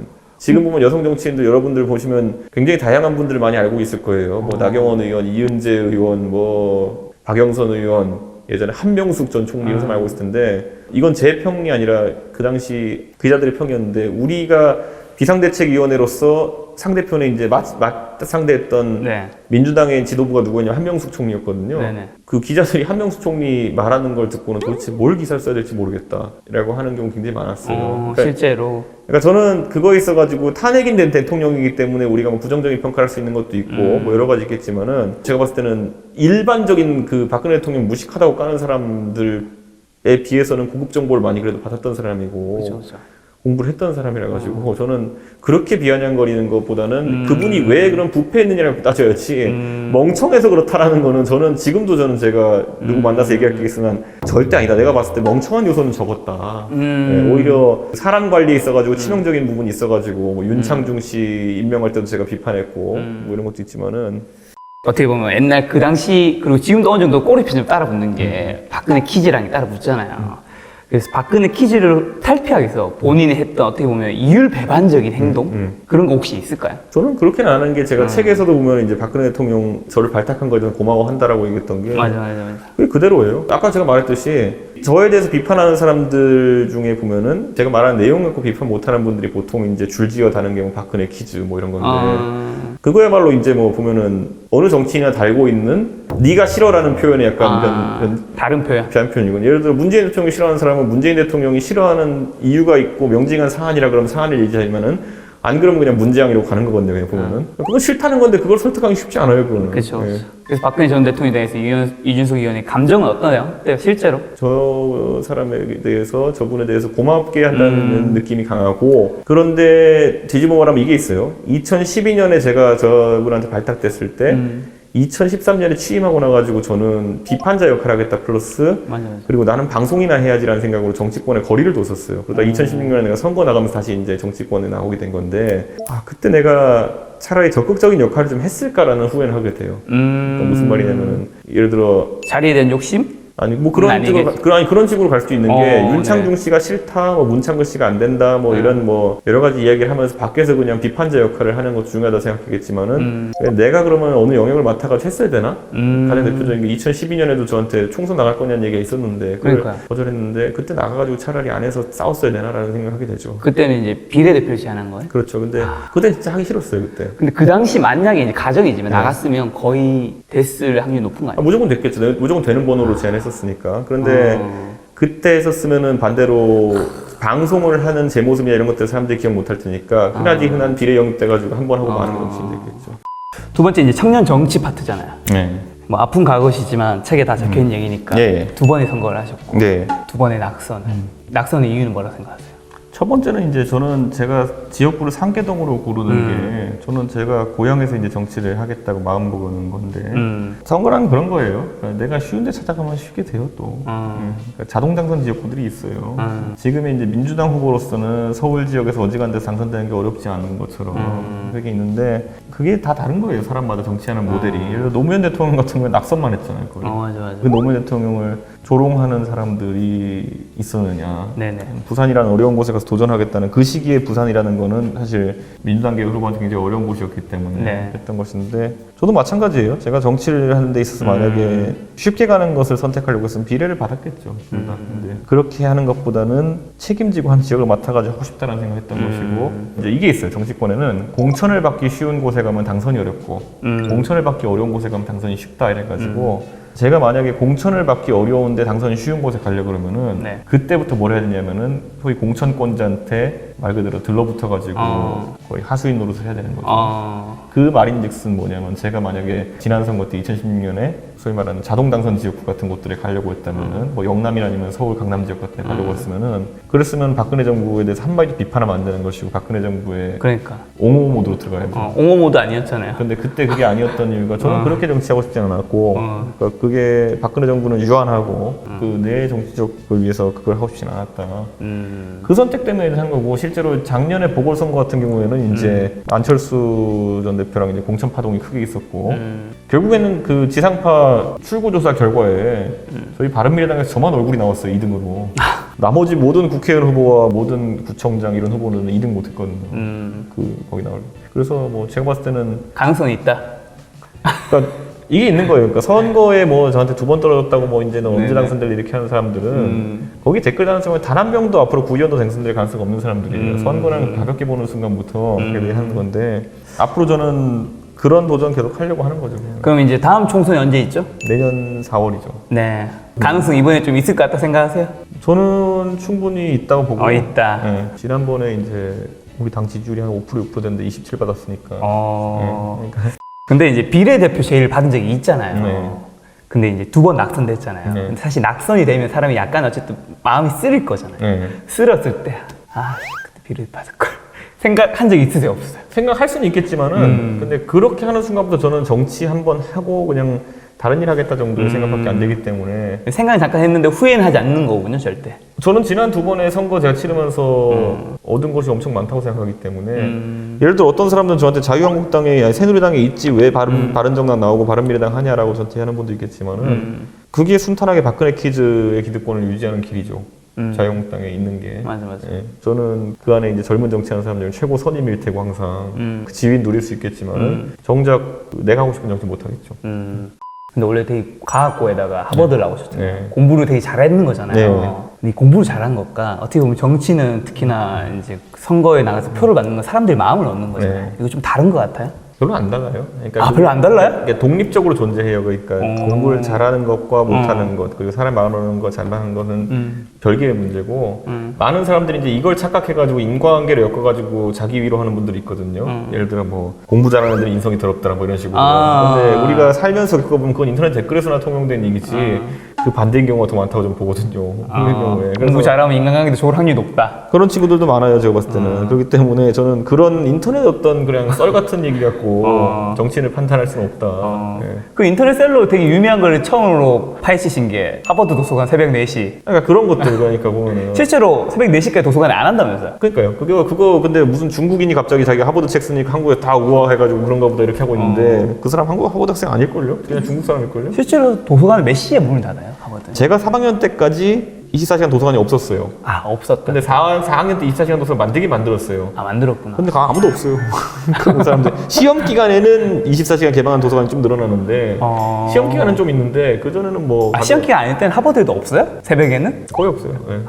그 가보면 이제 대학원생들 중에 중국에서 온 유학생들 이런 사람들이 공부하고 있어요. 어떻게 보면 우리가 너무 하버드에 대한 그 상상성의 하버드를 좀 만들고 있는 거군요. 하버드라는 곳의 학교 학점 체계가 되게 특이한 게 B-B+까지 받는 사람이 한 전체 한 60% 이렇게 받고요. 위에 20%가 A 받고 밑에 20%가 C 받는 그런 정도 학점 시스템이라 가지고 A가 진짜 흔하지 않구나. 내가 크게 그렇게 내가 뭐 한다고 해가지고 이 가운데 덩어리에서 벗어날 수 있나라는 착각을 이제 하게 되거든요. 그러면은 졸업 평점 어떻게 됐어요? 저 B 정도. B뿔이에요, B예요? B랑 B+ 사이인데 딱 그 정도의 생각을 하게 되기 때문에 그렇게 목숨 걸고 그렇게 달려들질 않는다. 네. 그리고 저희는 A+도 없어요. 하버드는. A뿔이 없어요? A+ 없어요. 그럼 A0가 있는 거예요? 네, A0까지예요. 그러니까. 그래가지고 그냥 뭐. 그럼 이제 정치계에 사실 되게 일찍 네. 들어온 거잖아요. 네. 정확하게 몇 살 때 들어오신 거죠? 28살이죠. 그거에 대한 후회는 없어요. 그러니까 본인 하던 일이 있었잖아요, 원래. 그러니까 정치할 때 보면 보통 사람들이 이제 의사나 변호사 같은 거에서 나중에 직업을 다시 되살리기 좋은 걸 해야 된다고 하는데 저는 지금도 제가 프로그래머인데 심심하면 프로그래밍 해요. 네, 그렇기 때문에 크게 제 감을 잃을 일이 없기 때문에 언제든 정치하다 수틀리면은 코딩에서 먹고 살면 돼요. 먹고 살면 된다. 근데 책에서 이제 끝없이 저는 적혔던 여러 가지 문구 중에 하나가 세상을 바꾸는 것은 법과 제도가 아니라 과학적인 진보라고 되게 많이 적혀 있잖아요. 근데 왜 전공인 IT 사업을 준다고 정치에 들어온 거? 이 말이 좀 안 맞는 부분이 있긴 하잖아, 사실. 그러니까 저는 그렇게 해서도 이제 진보를 만들어낼 수 있는데 반대로 이제 그거는 제가 독단적으로 할 수 없는, 그러니까 내 능력치로 세상을 진보시키겠다가 아니라 예를 들어 대한민국에서 산업을 일으키는 데 있어가지고 그 능력자들이 능력 발휘하지 못하게 법과 제도상을 막고 있는 것들도 있다고 저는 생각해요. 네, 그런 부분들 좀 드러내야 되지 않을까. 우리나라에서 만약에 진짜 창의적인 산업들 많이 하게 하려면 상당히 많은 부분이 민영화가 돼야 돼요. 네, 그러니까 우리가 지금 이제 정치권에서 흔히 그냥 이제 들고 있는 게 뭐 그냥 어디 또 누가 팟캐스트에서 얘기한 걸 주워 듣고 민영화를 하고 무슨 민간 자본이 들어오면 무슨 뭐 맥쿼리가 어떻고 이명박이 항상 이명박으로 가요. 그래가지고 맞아. 그런 정치적인 담론을 이야기하는 경우가 있는데 잘 생각해보면 우리나라에 있는 많은 기업들이 지금 이제 민영화가 된 거거든요. 맞아. 예를 들어 옛날에 KT도 민영화됐고 KT, SKT 전부 다 옛날에 공기업이었어요. 그러다 이제 민영화가 된 것이고 SK 같은 것들, 기름집들 전부 다 민영화가 된 것이고 항공사도 대한항공도 민영화가 된 것이거든요. 근데 그들이 민영화돼가지고 그러면 가격이 폭등했느냐? 아니면 무슨 뭐 해외 자본이 뭐 우리나라 돈을 갈취해갔느냐? 그다지 설득력이 없는 얘기거든요. 그런데 그냥 또 MB가 싫어하기 때문에 MB가 민영화한다고 민영화 나쁜 거 이런 식의 논리로 이제 갖는 건데 사실 저는 그런 부분에 있어가지고 창의력이라는 걸 최대한 돋구고 이렇게 하려 그러면은 그런 정치에 있어서 관점 전환이 좀 필요하다. 이 책을 보면 시장 경제 측면에서 이지석 의원은 되게 규제를 철폐하고 자유를 이제 도입하는 건 굉장히 중요시하던데 사실 이런 민영화가 되면 근데 사실 이게 무조건 좋은 건 아니잖아요. 이로 인한 좀 부작용이 뭐가 있을까요, 그러면? 부작용이 이제 사람들이 자꾸 이제 그 불안 심리를 부추기는 건데 적절한 경쟁이 있다고 한다면, 그래서 제가 공정한 경쟁을 했던 게 뭐냐면 공정한 경쟁이 존재하는 상태에서의 자유 경쟁이라는 거는 상당히 효율적이에요. 예를 들어 KT가 민영화됐지만은 KT, SKT, LGT가 동시에 공존하고 있는 상태에서는 KT가 미쳤다고 요금을 3배 올리면은 나 죽겠다고 선언하는 거거든요. 그건 보면은 그런 일은 발생하지가 않아요. 그러기 위해서 우리가 독과점을 깨고 공정한 경쟁을 할 수 있게 되면은 이제 오히려 이제 소비자 혜택이 돌아온다는 건데, 그걸 자꾸 무슨 뭐 KTX나 SRT 이런 것들 민영화되면은 요금이 3배로 뛴다? 천만의 말씀. 고속버스는 애초부터 민영이었는데 고속버스 요금 뛰는 거 본 적 있어요? 그런 것들 자체가 허위 사실에 가까운 것들. 정말 그럼 정부가 해야 될 역할은 그런 걸 민영화시키되 공정한 경쟁이 할 수 있게끔 정도만 하는 게 맞다. 그렇죠. 근데 그게 왜 그러냐면은 이런 말을 해요. 많은 사람들이 이제 정권에서 뭐 예를 들어 낙하산 인사를 해먹는 걸 이제 얘기하는 경우가 있어요. 당연히 있죠, 그런 것들. 당장 지금 문재인 정부 들어서서도 한국도로공사 사장이 누군지 보면은 전직 국회의원이고, 예를 들어 거기에 누가 또 커피 납품하려다가 걸려가지고 전직 국회의원이 지금 수사받고 있고, 뭐 이런 식으로 다 해먹거든요, 솔직히 말하면은. 태양광 이번에 나왔지만 태양광 그 농어촌공사 사장 전직 국회의원이었고, 다 이게 왜 그러냐면은 그 업무들 을 사실 공사나 공기업이 하지 않아도 된다는 거죠. 네. 그런데 이제 지금 보면 그런 경쟁 자체가 배제되어 있고 독점기업화되어 있기 때문에 자리를 왜 애초에 대통령이 임명하냐는 거죠. 만약에 잘 생각해 보세요. 우리가 생각하는 공기업 중에 뭐 한국도로공사 같은 것들이 고속도로마다 이제 좀 작게 분할돼가지고 민간 기업이 있었으면은 저는 충분한 경쟁이 일어났을 것이고 그 안에서 충분한 이제 예를 들어 요금제를 다변화한다든지 예를 들어 아침에 고속도로 진입하는 사람은 좀 싸게 해주고 저녁에 오는 사람은 또 싸게 해주고 낮 시간대에는 2배로 요금 물려버리고 이런 식으로 수요 조절 같은 것도 가능하거든요. 근데 그런 것들의 가능성 자체를 차단해버렸다. 좀 그런 생각이 들고, 그런 자리가 안 생기고 기업에서 만약에 회사 사장을 선임하게 되면은 가장 회사를 잘 경영하는 사람은 뽑겠죠. 챙겨줘야 되는 사람이 아니라. 문재인 정권을 많이 비판을 많이 했잖아요. 네. 현재 문재인 정권이 잘하고 있는 건 뭐예요? 저는 글쎄요, 저는 지금 거의 없어요. 저는 이제 그 사람들이 이런 얘기를 해요. 이제 정치를 하면서 스타트래크 게임은 스팀팩이라고 하는 것이 있는데 스팀팩. 마린이 막 스팀팩 맞으면 막 하고 막 갑자기 한 10초 동안은 자기 에너지 깎으면서 굉장히 좀 공격 열심히 하고 이렇게 하는 경우가 있거든요. 근데 지금 이제 사회 전반적으로 이제 지지율 때문에 굉장히 스팀팩을 많이 맞춰놓은 거예요, 보면은. 자기 지지율을 지탱할 수 있는 여러 가지 이제 스팀팩을 맞춰놓은 건데, 그 와중에 기초 체력이 계속 떨어지고 있습니다, 보면은. 예를 들어 박근혜 정부는 그럼 그런 데 아니냐? 박근혜 정부도 스팀팩 맞았죠. 왜냐면 계속 이제 일이 있을 때마다 종북 논란 같은 것들로 이제 지지율 유지하기 위한 어떤 전통적 지지층에게 던지는 메시지들이 있었는데, 지금 문재인 정부는 그것보다 더해가지고 이제 아예 뭐 종북 이런 문제가 아니라 적폐청산이라는 단어로 해가지고 스팀팩을 맞춰놓고 있는 상태인데, 돌고 돌다 보면 우리 쪽에 있는 사람이 갑자기 적폐가 돼서 내가 내 발등을 찍기도 하고 별의별 일이 다 있는데, 지금 이야기만 들었을 때는 문재인 정권이 박근혜 정권보다 못하고 있다? 저는 그게 뭐 아까 말했듯이 그 여론조사 지지율을 유지하기 위해 가지고 계속 스팀팩을 맞추는 행위를 하고 있다는 것 자체에서 저는 문재인 정부가 뭐 개별 행동으로 분석할 뭐 제가 봤을 때는 의미가 없다. 그런 생각을 해요. 박근혜 정부도 세세하게 들어보면 잘한 일 못한 일 있겠죠. 근데 전체적으로 지지율 유지, 정권 유지에 많이 이제 핵심 역량을 투입하고 있는 것 같다라는 인식은 두 정부 모두 공이 지울 수가 없어요. 지금. 그러면 이제 국회의원 분들이 계시잖아요. 네. 사실 그분들 개개인을 보면 너무 역량이 뛰어나 경력이 대단하신 분들이죠. 근데 왜 국민들은 그걸 잘 못 느낄까요? 저 항상 좀 궁금해요, 진짜. 왜냐하면 그 사람들을 평가할 때 기준 자체를 예를 들어 이런 게 있어요. 예를 들어 세계에서 제일 야구 잘하는 선수를 데려다가 타자 데리고 와가지고 동네 데리고 왔는데, 야 대한민국에서 동네 룰이야 이러면서 테니스 공으로 던지고 여기는 알루미늄 배트로 한다 그러면은 갑자기 잘 못 쳐요, 그러면. 그렇죠, 못 치겠죠. 예, 근데 그 사람은 세계 최고 야구 타자인 건 변함이 없다는 거죠. 근데 정치에 있어도 마찬가지예요. 정치에 있어서 우리가 정치인들에게 헌법적으로 준 권한이랑 우리가 그들을 평가하는 잣대랑 달라요. 우리가 대한민국 국회의원에게 준 권한은 그러니까 법을 만들 권리, 감사할 권리, 필요하면은 예산을 편성할 권리, 이 세 가지거든요. 근데 이 세 가지를 잘할 사람 뽑느냐, 그게 아니에요. 동네에서 우리가 뽑을 때는 막걸리 잘 마시는 사람, 옆집 김 씨랑 친한 사람, 뭐 이런 거기 때문에 약간 인기도로 가는 부분이 좀 있다. 인기도만 차이 났죠. 근데 그게 아니라 뭐 친소관계나 이런 것들로 이제 가니까 저는, 그리고 뭐 동네 인사 열심히 하러 오는 사람, 뒤집어 말하면 사람의 시간은 유한하기 때문에 동네 인사 열심히 하는 사람은 여의도에서 열심히 안 하는 사람의 가능성이 높거든요, 상당히. 예. 근데 그거를 잣대로 삼으니 애초부터 이 일을 잘하기 위한 전문성을 가진 사람 뽑은 게 좀 아니었던 것 같다. 그렇죠. 그러니까 본인이 예를 들어 자기랑 결혼할 사람을 선택할 때는 결혼해서 나중에 어떻게 할지를 보지, 나한테 스토킹 잘하는 사람 이런 거 하진 않잖아요, 보면. 그쵸. 그러니까 싫으면 싫은 거지. 나한테 매일매일 꽃을 바친다. 좀 와닿네요. 이건 다른 거잖아, 이건 보면은. 근데 정치인을 뽑을 때는 나한테 가끔 안부전화하는 사람. 내 경조사를 챙겨주는 사람. 그러니까 이런 거. 그럼 그런 측면에서 국회의원 특권을 줄여야 한다는 얘기 굉장히 많이 들었잖아요. 네. 어떻게 생각하세요? 이 국민 정서는 지금 전체적으로는 특권 줄여야 한다는 입장이잖아. 저는 뭐 국회의원 수를 줄이라는 것도 정치권에서 이제 계속 얘기하면 뭐 대단한 해법인 것처럼 누가 얘기하는데 학교 폭력을 없애기 위해서 학생을 줄인다는 생각 정도의 수준이에요.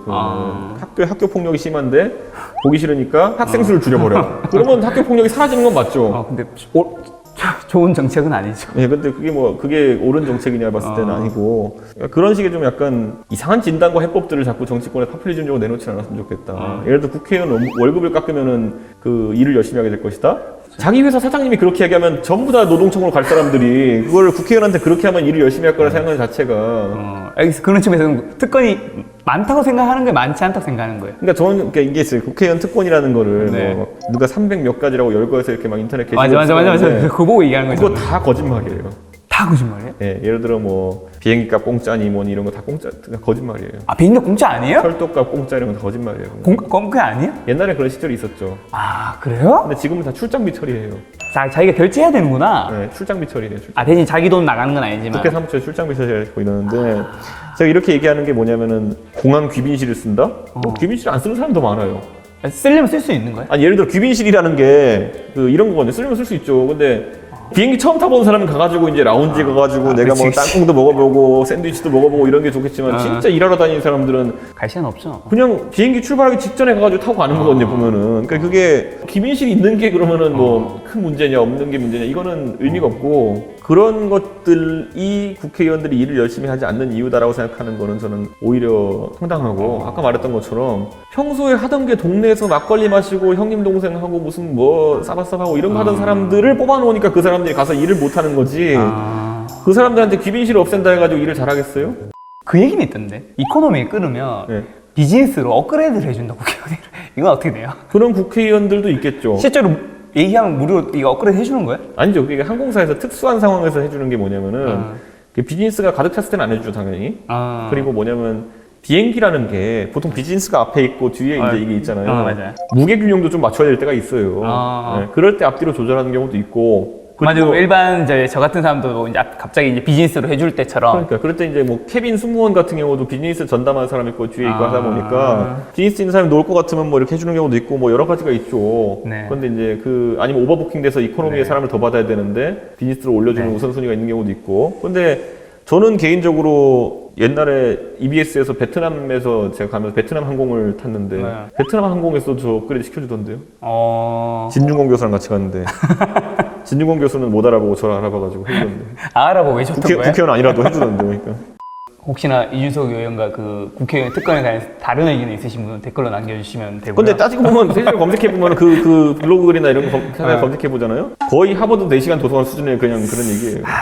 여러분이 많이 보시는 하버드 도서관에 가보면 붙어있다는 40개 명언인가 그거 있잖아요. 그 거짓말이에요? 거짓말이 뿐 아니라 그거 영어로 번역도 안 돼요. 그거 어떻게 붙어있다는 건지 이해가 안 돼요 보면은. 거기 보면 있는 게 오늘 당신이 살고 있는 오늘은 어제 죽은 이가 그렇게 살고 싶어하던 내일이다. 뭐 이거 가시곡인 거기 나온 거잖아요. 그러면 누가 퍼뜨리는 거야? 그걸 어떤 미친놈이 영어로 번역해서 하버드에 붙여놓겠어요? 없어요, 그렇죠 그런 거. 8년 동안 정치 한복판에 있으면서 뭘 배우셨어요? 종합예술이니까 정치는. 응. 네, 적절히 하는 거. 그 중에 딱 하나만 얘기해 준다면 뭐 되게 많이 배우셨을 것 같긴 하지만 사실 제 진화보다도 이제 제 부모님의 진화를 보죠 보면은. 부모님이 지나? 제가 정치 처음 할 때 보면은 저도 그런 경험이 처음이고 부모님도 그런 경험이 처음이니까 맨날 이준석 이름만 검색하고 있는 거지. 네이버에. 그러다 보면은 가끔가다 아무도 안 보는 끄트머리 기사로 이준석이 나와도 어떡하지 이러고 막 하고 부모님이 전화하고 큰일이다 한번 그 초기에 기자한테 해명해야 되는 거 아니야 막 이랬는데 초기에. 요즘 그냥 그런 거 놔두고 그냥 아유 뭐 기자가 심심했나 보네 뭐 이 정도 이런 그런 정도로 가족 전체가 적응해 나가는. 알겠습니다. 본인의 발전보다 이제 가족이 지나가 있었다는 농담으로. 네, 아니 근데 진짜 그 정치 하면요 초기는 뭐 진짜 호들갑이 좀 적절할 정도로 살면서 내 얘기에 대해서 네이버 댓글이 달리고 이런 거 본 적 있겠어요? 그러니까요. 근데 지금은 가보면 뭐 엄청나죠 뭐. 이준석 뭐 저 욕하는 사람 있으면은 다른 댓글 보기 눌러보고 역시나 이러고 그냥 지나가고 이런 거죠. 얼마 전에 한전은 페이스북에 올렸던 게 네이버 기사 1위가 된 거잖아요. 그런 거 되게 많아요. 예. 그럼 이제 세 번째 파트가 이제 북한이잖아요. 북한에 관해서는 짧게 말할게요. 그 현 정권이 이제 신용 거래가 되지 않는 경우 원래 현금이 원칙인데 네. 문재인 정권은 북한과 신용 거래 중이다라면서 비판을 굉장히 좀 했던 것 같은데 책에서. 네. 실제 사실 좀 어쩔 수 없는 부분도 있지 않나요? 이런 거죠. 그러니까 우리가 일반적으로 그 예를 들어 가족 내에서 이제 금전적인 문제가 터진 경우에 가족이니까 뭐 버리진 못하겠지만 그러니까. 그래서 이제 돈 빌려줬다 떼이고 나면 그 다음부터 가족이지만 버리자가 되는 거거든요. 그거는. 그렇네. 그러니까 그거랑 똑같은 거예요 보면은. 그러니까 처음에 뭐 아버지한테 삼촌이 돈 빌려가지고 사업한다고 했다 떨어먹고 근데 알고 봤더니만은 사업을 열심히 한 것도 아니고 노름하다 떨어먹었다. 그러면 다음에는 뭐 저놈은 내 동생이 아니다 이러고 가는 거지. 그러니까 그게 인지상정이거든요 보면은. 왜냐면 북한이 저 위에 뭐 어렵게 산다라고 하는 게 뭐 제대로 사업해보다 그런 거예요. 노름하다 된 거지. 노름하다가 핵무기 만들고 비달 만들다 저렇게 된 거지. 그러니까 저는 노름하는 삼촌은 아버지가 버리는 거랑 비슷한 거다. 이준석 의원이 말한 핵무기가 노름이랑 똑같다는 얘기는 아니었습니다. 아니 똑같아요. 노름이지. 똑같아요? 노름이지 가가지고. 아니 이거 나중에 생산적인 활동을 한 것도 뉴스에 아니고. 터지겠는데. 아니 오늘 방송 내 유튜브 터지겠는데. 몇 번 얘기했어요. 그러니까 생산적인 활동을 한 것도 아니고 진짜 노름하는 거지 그거는. 핵무기였고. 예. 그럼 이제 만약에 본인이 위원님이 지도자라면 네. 지원 안 해줄 거예요? 저는 깔끔하게 저는 끊죠. 저는. 그럼 거기 힘드신 분도 어떻게? 제가 거기서 얘기해놨죠. 그러니까 뭐 한국에서 올라간 것이라는 걸 밝히고 정확하게 그 전달 자체까지 우리가 할 수 있으면은 안 해주면? 안 해주면 안 주는 거죠. 그래서 그런 거를 밝히지 않으면 안 주겠다. 네. 그렇죠. 왜냐면 이렇게 할게요. 예를 들어 어떤 집에서 또다시 이제 그 삼촌 놀리겠지만은 삼촌이 한 200 벌어요. 근데 그 정도 갖고 이제 가족이 먹고 살 수 있는데 그 돈을 노름하러 간다. 그럼 삼촌을 때려잡아야 되는 게 맞는 거예요, 그거는. 근데 이게 지금 예를 들어 북한이 그러면 총생산으로 본인들의 식량 사정을 해결할 수 없을 정도의 상황이냐.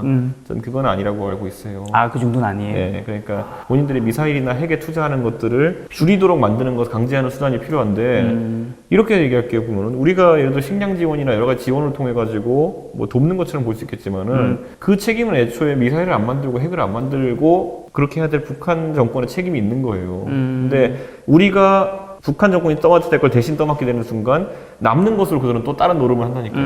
네. 그런 측면에서 또 통일의 방법이 체제의 우위를 통한 흡수 통일 외에 어떤 방법이 있을 간다라고 적으셨잖아요. 네. 한마디로 서로 뭐 협력에 의해서 통일하는 건 거의 불가능하다. 그러니까 이런 생각을 해야 되는 게 역사적으로 통일이라는 걸 이룬 건 흡수 통일밖에 없어요. 전 세계적으로. 근데 그게 왜 그러냐면은 지금 문재인 대통령께서 하시는 게 통일로 가는 길처럼 보이는 사람도 있겠지만은 그게 통일이 아니라 사실 상생론이에요. 상생론이라는 건 영구 분단론이거든요. 뒤집어 보세요. 김정은은 독재자예요. 근데 예를 들어 상생해가지고 북한이 잘 살게 됐어요. 그러면 김정은은 왜 우리랑 통일해야 될까요? 정상국가 대 정상국가로 이렇게 되면 그냥 통일할 이유가 없어요. 그냥 나 독재자 하면 돼. 그냥 이렇게 되는 거죠. 저는 그래서 이렇게 얘기하는 거예요. 어떤 사람은 그게 좋다고 생각해서 상생론을 갈 수도 있어요. 근데 저는 거꾸로 통일을 해야 된다고 생각하는 통일론자인데 그러면은 통일의 방법은 흡수 통일일 것이다. 왜 흡수 통일이냐면요. 서독이 동독을 흡수 통일할 때 흡수 통일인지 아닌지 살펴보는 건 뭐냐면은 양쪽에서 서로 다른 것이 있을 때 충돌하는 것이 있을 때 누구 걸 살리느냐로 흡수가 아니라 따져요. 네네. 예를 들어 독일 군대를 서독군과 동독군이 있을 때 동독군을 거의 10분의 1로 줄여가지고 동독군에 합쳤거든요. 네네. 이건 사실상 흡수예요, 군대에.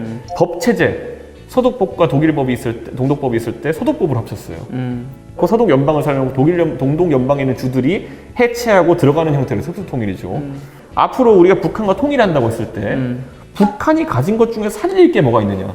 자원 말고는 뭐 자원도 저는 뭐 그딴 의미는 없고 그들의 경제 체제를 살릴 거냐, 우리가 공산주의 할 거냐, 아니면 그들의 역사, 우리가 북진했다고 돼 있는데 그러면 그들이 예를 들어 우리가 북진했다고 받아들일 것이냐, 북침 통일했다고 할 것이냐, 북침 6.25가 북침이라고 할 것이냐, 건질 게 하나도 없어요. 교육 체제를 그럼 북한식으로 할 것이냐, 할 수 없죠.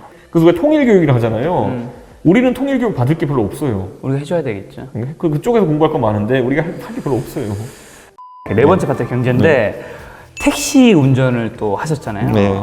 몇 달 하셨어요? 2달 했죠, 만으로. 2달. 네. 일단 2달인데 한 달에 얼마 벌었어요? 한 달에 열심히 하면 200 정도 벌죠. 상한금 외에 번 거랑 월급을 합쳐서 말씀하신 네, 거죠. 그렇죠. 그런 측면에서 현재 택시와 타다 이 이슈는 알고 계시잖아요. 잘 알죠. 네. 어떻게 생각하세요, 이거 도대체? 이제 타다의 일방적인 패배로 끝나고 있죠, 지금.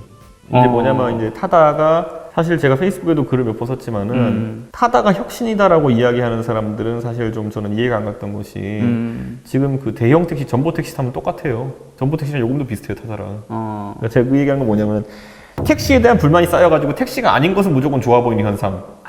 뭐 그 정도의 편승에서 타다가 하고 있는 것이지, 타다 차면 차가 깨끗해요. 왜 그럴까요? 그거는 생긴 지 1년 반밖에 안 된 서비스였으니까 1년 반밖에 안 된 차를 타니까 그런 거예요. 택시는 그런데 5년까지 차를 쓰니까 5년 된 차 타면은 더러운 거예요. 제가 굳이 말하자면 이런 거 있어요. 가끔 제 택시 타고 이제 블로그에다가 이준석 씨 택시는 타보니까 깨끗하더라고요. 그런데 그날은 제가 새 차 끌고 나온 날이에요. 회사에 가면 배차를 해주는데 어떤 날은 새 차 끌고 나오고 어떤 데는 법인 택시니까. 네, 법인 택시니까 새 차로 소나타 뉴라이즈 끌고 나오면 깨끗한 차 소리 듣는 거고, 5년 전 YF 소나타 끌고 나가면 70만 킬로 뛴 차니까 냄새 나는 거고. 근데 그 안에서의 서비스 측면에서 네. 타다를 좋아하는 사람들도 많이 있잖아요. 타다 기사가 무슨 대단한 어디서 온 사람인 줄 아는 사람도 있는데 그 사람 택시 기사 하다 간 사람도 있어요. 그러니까 사람이 달라지는 건 없고요. 이렇게 얘기할게요. 택시 기사는 하루에 23명에서 25명 정도 손님 받아요, 보통. 타다 기사는 10명에서 12명 사이를 받거든요. 하루에요? 네. 그밖에 못 받아요, 그러니까. 실제로 왜 그러냐면 그게 예약제로만 운영되기 때문에, 콜로만 운영되기 때문에 효율이 떨어져요. 자, 그러면 여기서 봐야 될 게 뭐냐면은, 예전에 우리가 보면은 쿠팡이 처음에 시작했을 때 연봉 4천짜리 회택배 하는 쿠팡맨이라는 게 탄생했어요. 저한테 포스트잇으로 쪽지도 남겨주고 진짜 좋은 사람들인데 막 하면서 이렇게 했잖아요. 지금 와서 이런 얘기 별로 안 나오잖아요, 보면은. 쿠팡맨도 쿠팡을 쓰는 사람이 많아지고 업무 과중해지면은 뭐 배달 제대로 못하고 가는 경우도 생기고 뭐 이런 여러 가지 불만사항, 민원사항도 생기고 하는 건데 요즘 쿠팡맨들이 뭐 그 아록다록한 모자에 풀세트로 갖추고 입고 나타나는 사람 없잖아요, 보면은. 그러니까 그런 것처럼 다들 이제 바뀌는 것이고 타다도 마찬가지예요, 보면은. 타다 기사 그렇게 타다 기사 하는 게 좋고 이게 그렇게 모든 택시 문제 해결할 만한 대안이라 생각한다면 왜 이렇게 타다 기사들이 이직을 많이 하겠어요? 페이스북에 뭐 타다 기사 모집하면 광고 엄청 뜨는데 이직을 하니까 광고가 뜨는 거죠. 그러니까 쿠팡맨도 마찬가지예요. 이 업무 강도는 더 낮은데 4천 벌 것 같이 광고는 아니잖아요, 지금 보면은. 진짜 힘드니까. 그러니까 이게 뭐냐면은 제가 이제 정확히 그 회사의 그 업무 상황이니까 밝힐 수는 없지만 타다는 쿠팡의 물살에 적자를 내면서 일부러 돌리고 있어요, 지금. 그렇게 해서 어느 순간 시장을 무력화시키고 그다음부터 돈을 벌겠다는 생각인 거거든요. 그러니까 지금 보면은 정상적인 구조에서 택시보다 업무 강도도 낮고 월급 많이 받는 그런 상황에 주장할 수는 없는 거죠. 그럼 또 요즘 좀 핫한 이슈 중 하나가 이제 최저임금제 인상 때문에 자영업자들이 굉장히 지금 힘들어하고 있잖아요. 그래서 이건 고통을 주는 정책이다라고 책에 적혀 있더라고요. 반대하는 입장이신 거죠, 그러면?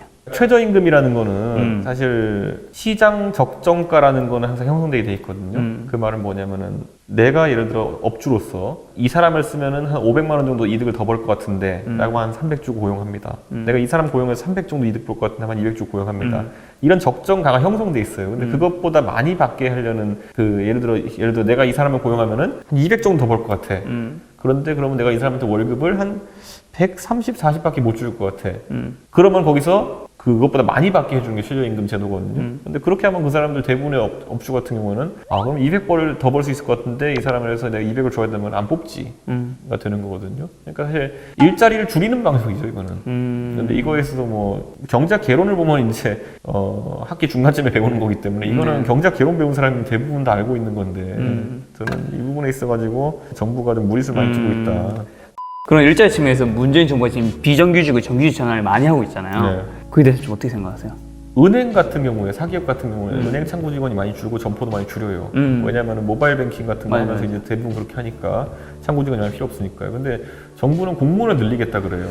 근데 실제 늘리고 있죠. 예를 들어 동사무소에 공무원이 지금 가보면은 뭐 업무가 과중한 시간도 있지만은 주민등록 등본 떼는 게 뭐 제가 생각엔 그렇게 비효율적인 상황이라고 생각하지 않거든요. 그것도 재밌게 표현하신 게 햄버거 나오는 거랑 뭐가 다르냐. 네, 그러니까. 근데 저는 앞으로 좀 이런 생각하고 싶은 게 공무원에 대한 수요가 있고 정규직에 대한 수요가 더 있다 그러면은 뭐 그거는 뽑는 건 알아서 할 일인데 과연 우리나라 공공 서비스에 있어서 어떤 부분이 공무원이 지금 더 필요하냐. 예를 들어 치안 서비스 같은 경우 얘기하면서 치안이나 소방 인력 늘려야 된다고 얘기했는데 그것도 가능하다. 그런데 거기서 우리가 부족한 것이 인력이냐 아니면 장비냐 이런 것들을 잘 파악해야죠. 치안 서비스 늘리고 소방 서비스 늘리기 위해서. 예를 들어 이번에 강원도 산불 났을 때 기사에 보면 뭐 치안 인력이 늘어나는 것보다는 뭐 화학 소방차가 있는 게 중요하다 뭐 이렇게 기사를 하기도 하고 반대로 뭐 서울 양양 고속도로가 뚫려가지고 전국에 있는 소방 인력이 달려오는 게 중요했다 이렇게 나오기도 하고 그러니까 뭐가 맞는 건지 정부도 파악을 해야 돼요. 본인이 판단해야 돼요. 인력보다 장비의 첨단화가 더 중요해서 아니 자신들의 업적을 치장하려다 보니까 소방 인력보다는 장비랑 고속도로가 중요했다 이런 식으로 이제 정보를 쓰니까 그럼 지금도 마찬가지로 그럼 고속도로를 더 뚫어야 되는 건가 이런 고민을 하게 되는 거거든요. 그 소방력과 경찰력의 증대라는 것에 있어가지고 진짜 공무원 사람 수가 더 중요하다 싶으면 그렇게 하시고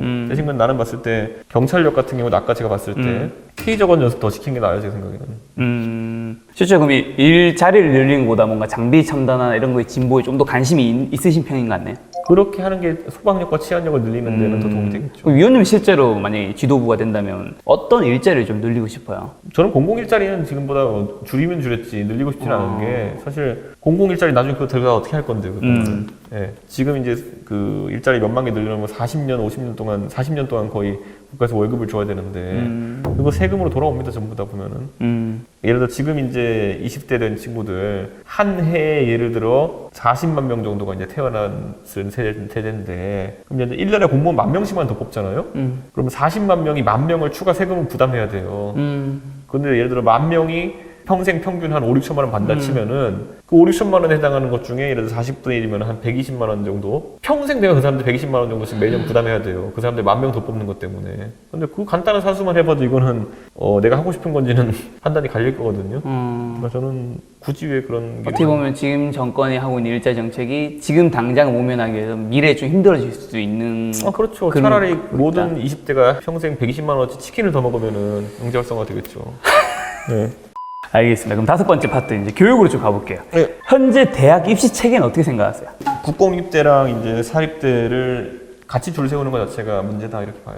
지금 보면 이제 정치권에서 뜨거운 아이스 아메리카노 같은 소리 계속 하거든요. 네네. 왜냐면 뜨거운 아이스 아메리카노는 존재할 수가 없어요. 어떻게 뜨거운 아이스 아메리카노가 있을 수 있어요? 근데 그런 얘기를 하면서 그냥 현혹하고 있는 건데 네. 입시에 있어서 우리가 중요하게 생각하는 두 단어가 공정성과 다양성이에요.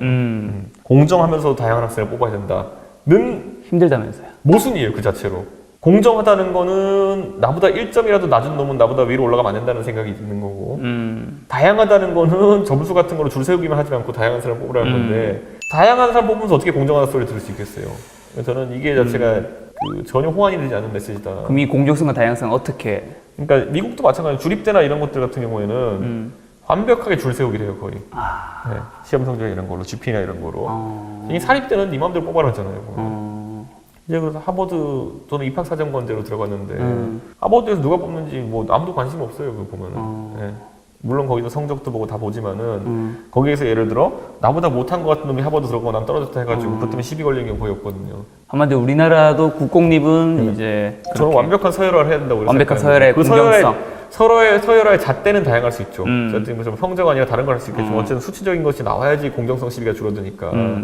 그 대신 그 사립대에서는 각자의 권학 이념이 있을 거 아니에요, 보면은. 그걸 맞춰서 뽑으면 되는 거예요. 근데 그렇게 하게 되면 아무래도 이제 입학사정관제 같은 것들이 많이 도입돼야 되는 거잖아요, 사립대. 네. 그게 또 부정적으로 보는 입장이 많잖아요.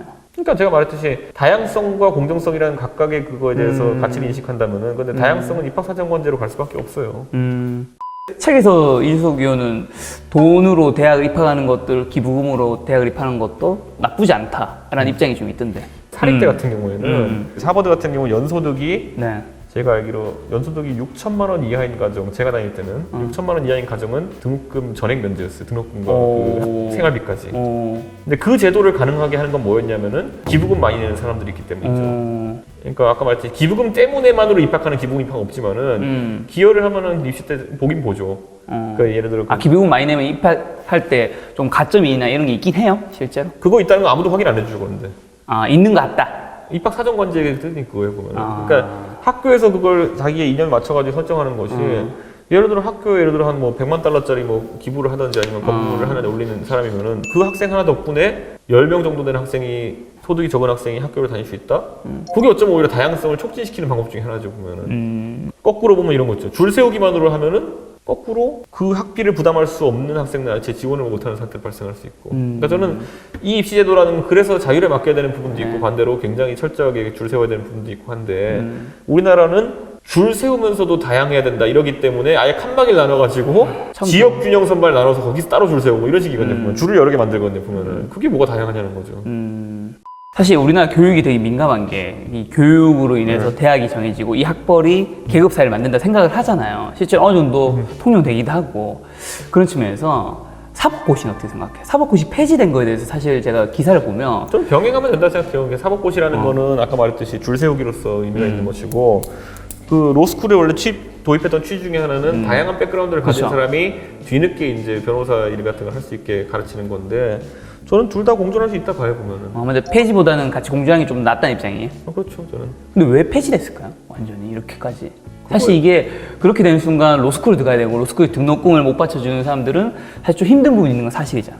사법고시에서 기수를 따져가지고 이제 그 카르텔화 된다라는 얘긴데 사실 그렇게 따지면 행시부터 폐지하고 뭐 외시도 폐지하고 다 해야 돼 보면은. 그리고 뭐 국회의원들끼리 선수 따지는 것도 폐지하고. 근데 뭐 대한민국에 안 그런 곳이 있나요? 공채 다 폐지하라 그래요 지금은.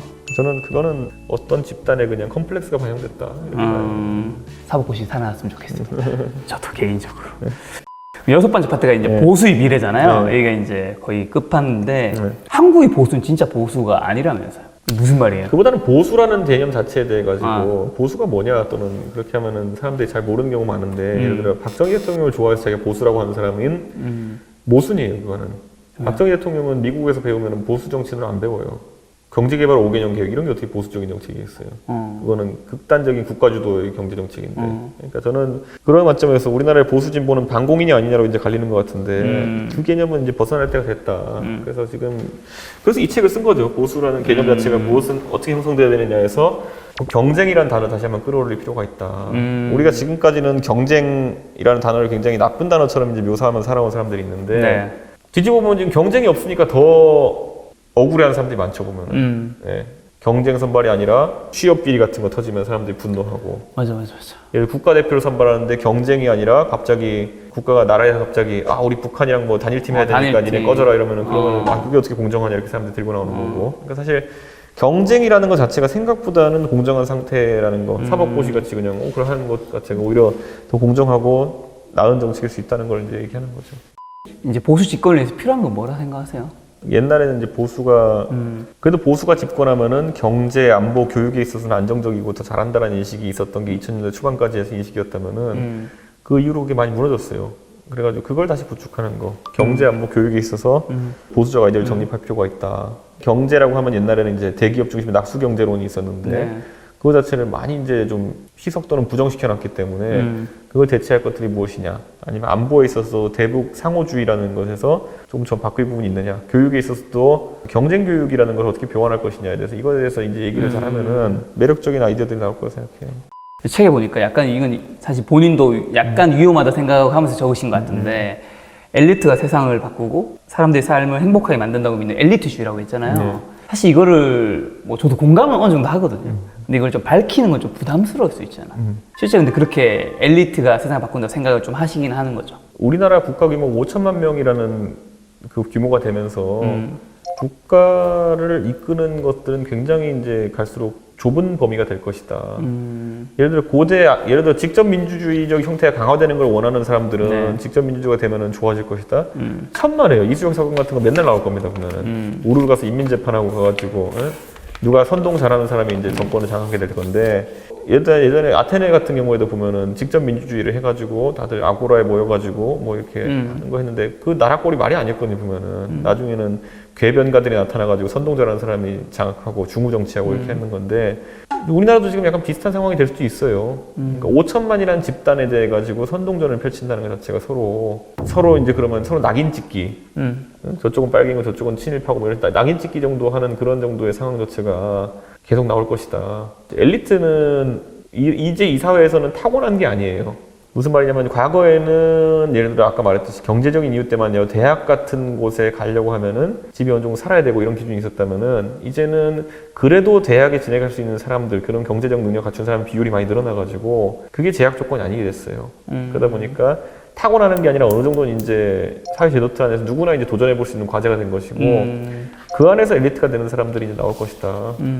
그래도 반기문 같은 사람도 지금 우리가 보기엔 엘리트지만은 충청북도 음성에서 완전 찢어지게 가난한 집 아들이었거든요. 그쵸. 근데 그런 것처럼 그런 사람들이 대신 엘리트들이 나중에 사회에 책임감이 있는 자세를 가지고 경영했을 때 미국 사회를 보세요. 미국 사회는 그 상류층이 튼튼해가지고 미국 사회가 세계를 주도하는 국가가 된 거예요. 보면은 굉장히 엘리티시즘이 강한데도 불구하고 그들이 헌신했기 때문에 이게 가능한 것이거든요. 그래서 저는 그런 어떤 관점에서 우리도 한번 바라볼 필요가 있다. 직권 질문 한번 할게요. 그러면 본인도 그 엘리트에 들어간다 생각하세요? 지금 상황에는 들어가죠, 100%. 원래는 사실 엘리트 쪽이 아니었잖아요.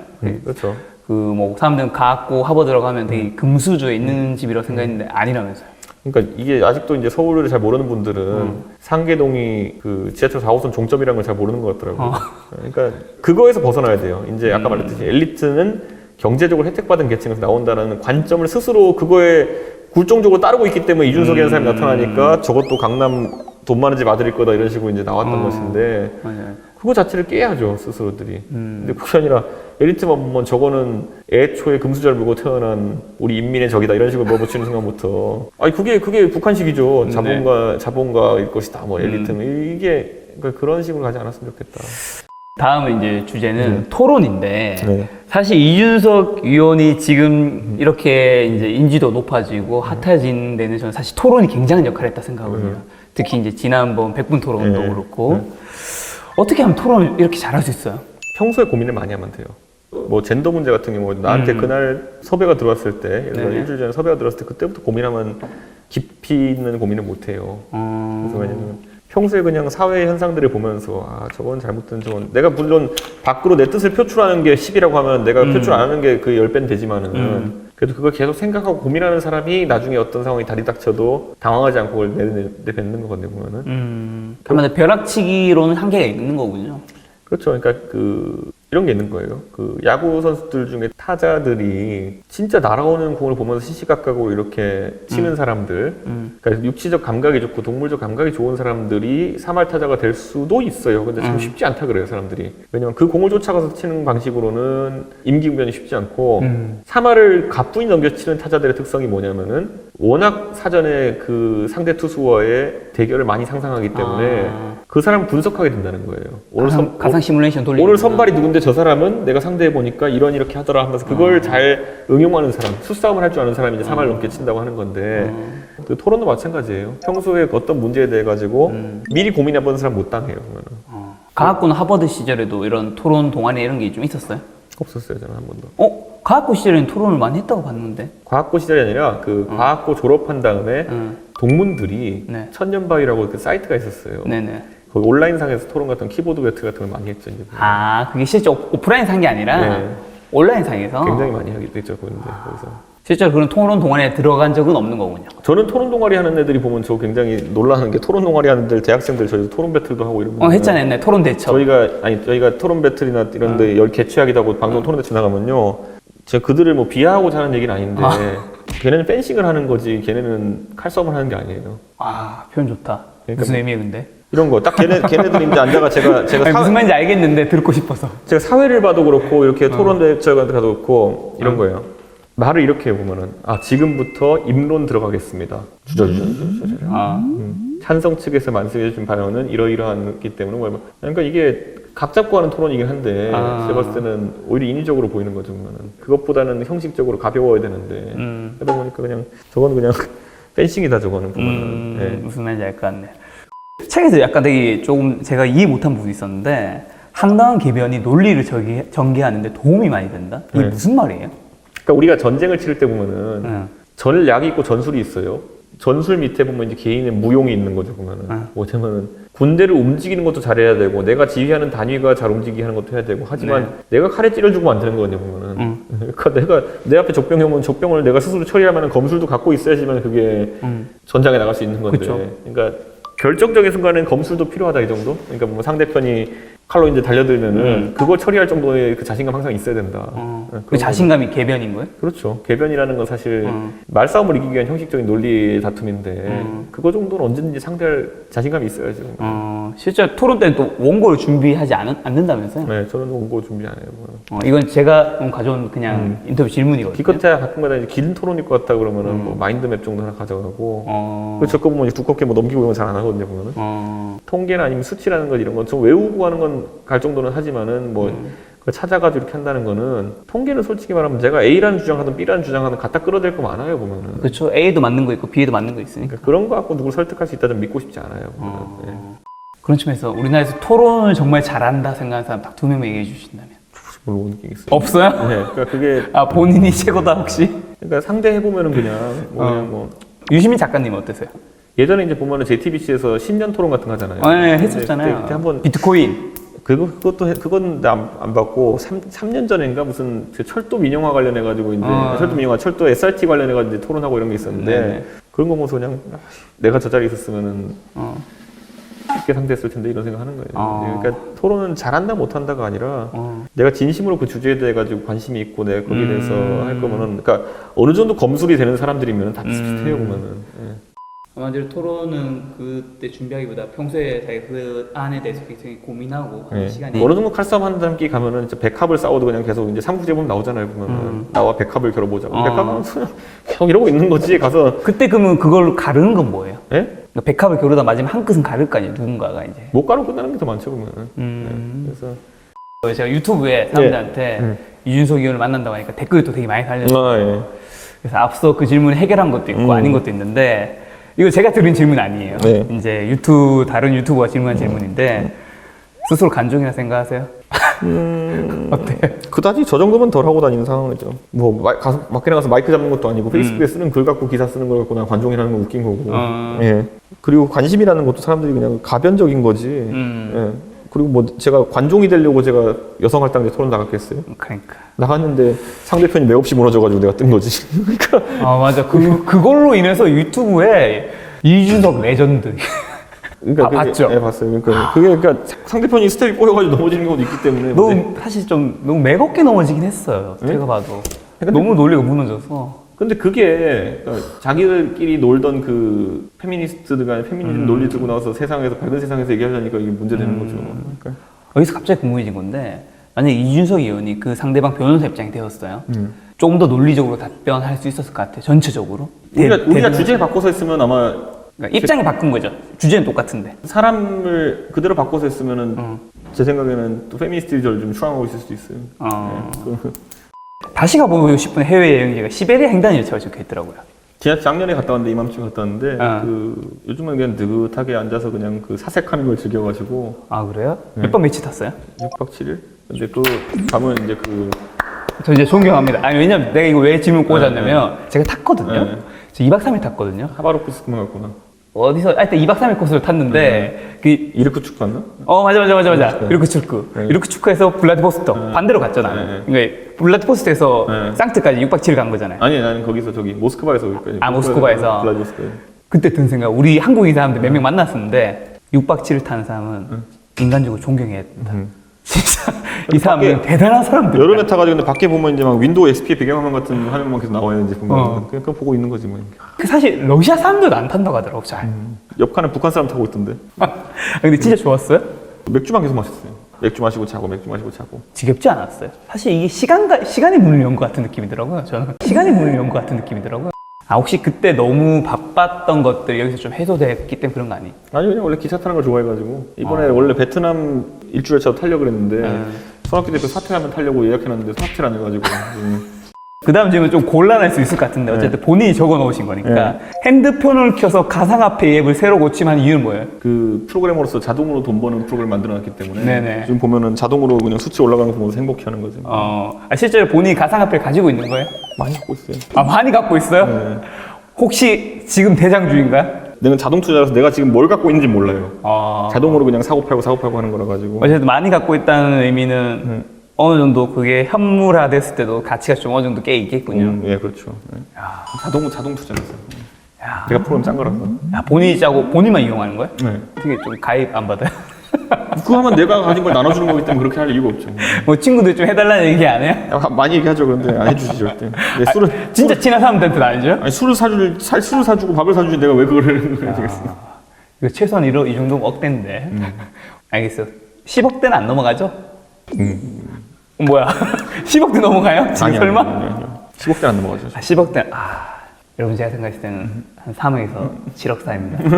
1억에서 2억은 아니. 1억에서 2억으로 이렇게 주름 잡지 않아 사람이. 친구에게 보내는 안부 한마디로 그때 그 아수라장에서 연락 끊긴 뒤에 살아있니? 이거 누구예요? 제가 어릴 때 이제 인도네시아에서 잠깐 살았었는데요. 몇 달. 그때 한국 돌아왔던 게 그 인도네시아에서 그때 폭동이 나가지고 중국인을 다 죽여라 그래가지고 그 친구가 중국인이었거든요.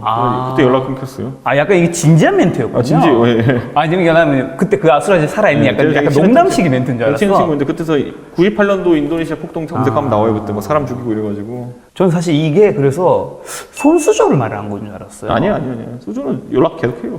손수저 의원은 지금 뭐 해요? 애 둘 낳고 잘 키우고 있어요. 고깃집 해요, 고깃집. 정치계에 떠났나요? 예. 고깃집 해요. 신사동에. 굉장히 그때 핫했잖아요. 네. 정치계를... 지금도 그 고깃집도 핫해요. 주인이 손수저인 걸 몰라서 그렇지. 예.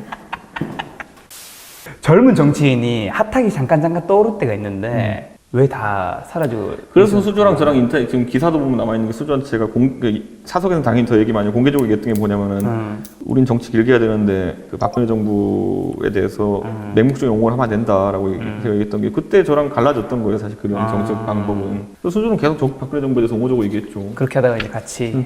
그러니까 제가 무슨 탄핵 나고 나가지고 박근혜 정부 비판했던 것처럼 아는 사람들이 굉장히 많은데. 아니요. 이준석이 제가 기억하기로 네. 그 전부터 그러니까, TV 보면서 생각했어요. 뭘 믿고 저렇게 그러니까 비판을 하지? 그러니까 그게 이제 소위 말하는 정알못들이 보기에는 저 박근혜 기자다, 박근혜 망하니까 하는 이런 건데 그게 아니에요, 그게.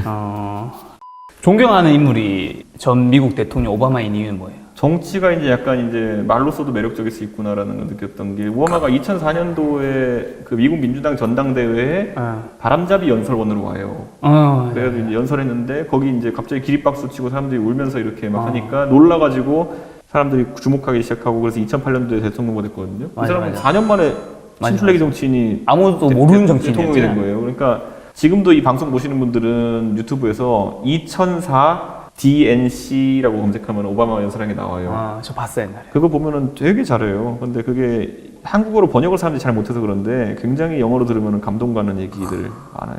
본인도 그러면 그렇게 말을 잘해서. 저 연설도 잘해요. 저 연설 잘하는데 연설은 솔직히 옛날에 박근혜 대통령 할 때 연설원이었고 연설원도 A, B, C 팀이 있거든요, 보면. 그러니까 뭐 한 팀은 대통령 그 후보 오기 전에 하는 사람, 한 팀은 후보 간 다음에 하는 바람잡이 하는 사람, 한 팀은 뭐 후보랑 별개로 돌아다니는 사람 뭐 이런 게 있는데 후보 전 연설이 제일 빡세거든요. 후보 하기 직전에 하는 사람이. 후보 전 연설까지 제가 갔어요, 제가. 이거 뭐 대답 피해 가셔도 됩니다. 네. 나중에 그 끝에는 대통령이 되고 싶은 마음이 있겠죠? 아니 정치하는 사람들은 솔직히 이게 제가 얘기했는데 대통령이 아니더라도 자기 계속 올라가겠다는 생각이 있는 사람들은 자기 관리를 해요. 그렇죠. 근데 그게 아니라 이제 군대에서도 진급 포기한 대령이 제일 이제 위험한 사람인 것처럼 진급 포기한 정치인도 굉장히 위험한 사람이에요. 오히려 답 안 하는 사람이 그런 대통령의 꿈이 아니라고 하는 사람이 있으면 그 사람 좀 위험한 사람이에요, 제가 봤을 때는. 알겠습니다. 마지막 질문이에요. 사실 정치는 여기서 책에서 표현한 게 갈등 해결사라고 얘기를 했잖아요. 근데 사실 이게 저는 되게 힘들다고 생각을 해요. 왜냐하면 수많은 이해관계가 접합되는 이 안건들을 가지고 이제 찬성과 반대가 있고 한 건데 이걸 어떻게 조절하는 게 국회의원 역할이기도 하잖아요. 어떻게 좀 잘 조절을 하는 것 같아요. 그 정치인은요, 내가 그 원하는 자리에 오르길 때까지 신용을 쌓아가는 과정이고요. 거기 올라갔을 때 내 신용을 깎아먹으면서라도 일을 해야 되는 사람이에요.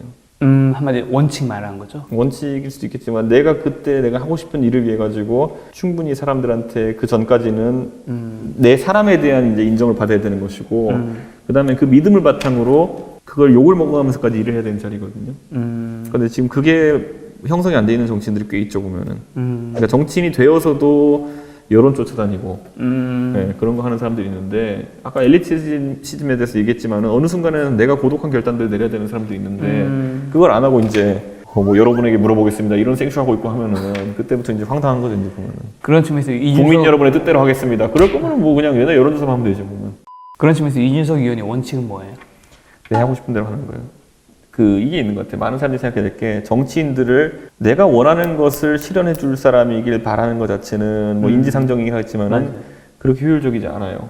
한 몇 년 동안 소통을 하는 사람이 됐으면 좋겠다라는 얘기를 듣는데 우리가 잘 생각해 보면 많은 사람들은 내 말을 들어주면 소통, 안 들어주면 불통 이렇게 판단을 해요. 근데 그거 자체가 굉장히 정치인들한테 부담을 주는 행위거든요. 그게 아니라 나중에 정치인들이 각각의 아이디어를 내세워가지고 올라오는 사람도 있을 거예요. 근데 그 사람들에 대해서 그 아이디어를 갖고 그 사람들의 아이디어를 평가해가지고 A가 옳고 B가 옳고 하는 건 상관없는데 나중에 선거하는 국면까지 가서도 내 말을 들어주면 소통 아니면 불통 이런 식으로 선거하고 정치하게 만들면은 그거 차라리 사람보다 AI가 잘하죠. 매번 여론조사에서 AI가 하면 되지. 근데 그게 이제 우리의 앞으로의 고민이죠. 그래서 저는 제가 생각하는 것들이 명확하고 그걸 계속 얘기할 거예요. 그래서 그걸 좋아하는 사람이 많으면 제가 더 높은 자리에 갈 것이고 싫어하는 사람이 많으면 못 올라가겠죠. 그런데 그렇다고 해서 내가 그거 하나하나 여론에 뭐 아까 말했듯이 선과 악의 문제라면 항상 선을 쫓아가야겠죠. 근데 A와 B의 문제 있어가지고 나는 A가 옳다고 생각하는데 B가 옳다고 생각하는 사람들이 B 안 하면 안 찍어 뭐 이런 식으로 얘기한다고 해서 거기에 흘러내려가고 협박에 당하고 이렇게 하면 안 된다는 생각해요.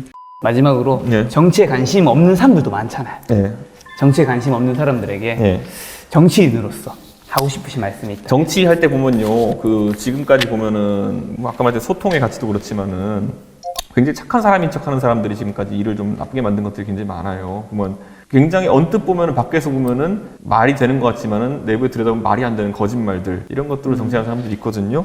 예를 들어 의료 혜택은 늘리겠는데 의료비 늘리지 않겠습니다 이런 거 듣는 순간부터 뻥인데 그게 그 당시 선거 때는 그렇다게 들리거든요. 그러니까 앞으로 그런 거 잘 피해 가시면 좋겠다. 앞으로도 몇 년간 뼈저리게 느낄 수도 있겠지만은 그 느낌이 일회성이지 않고 앞으로 정치하는 데 있어가지고 투표하는 데 있어가지고 계속 반영되길 좀 기대합니다.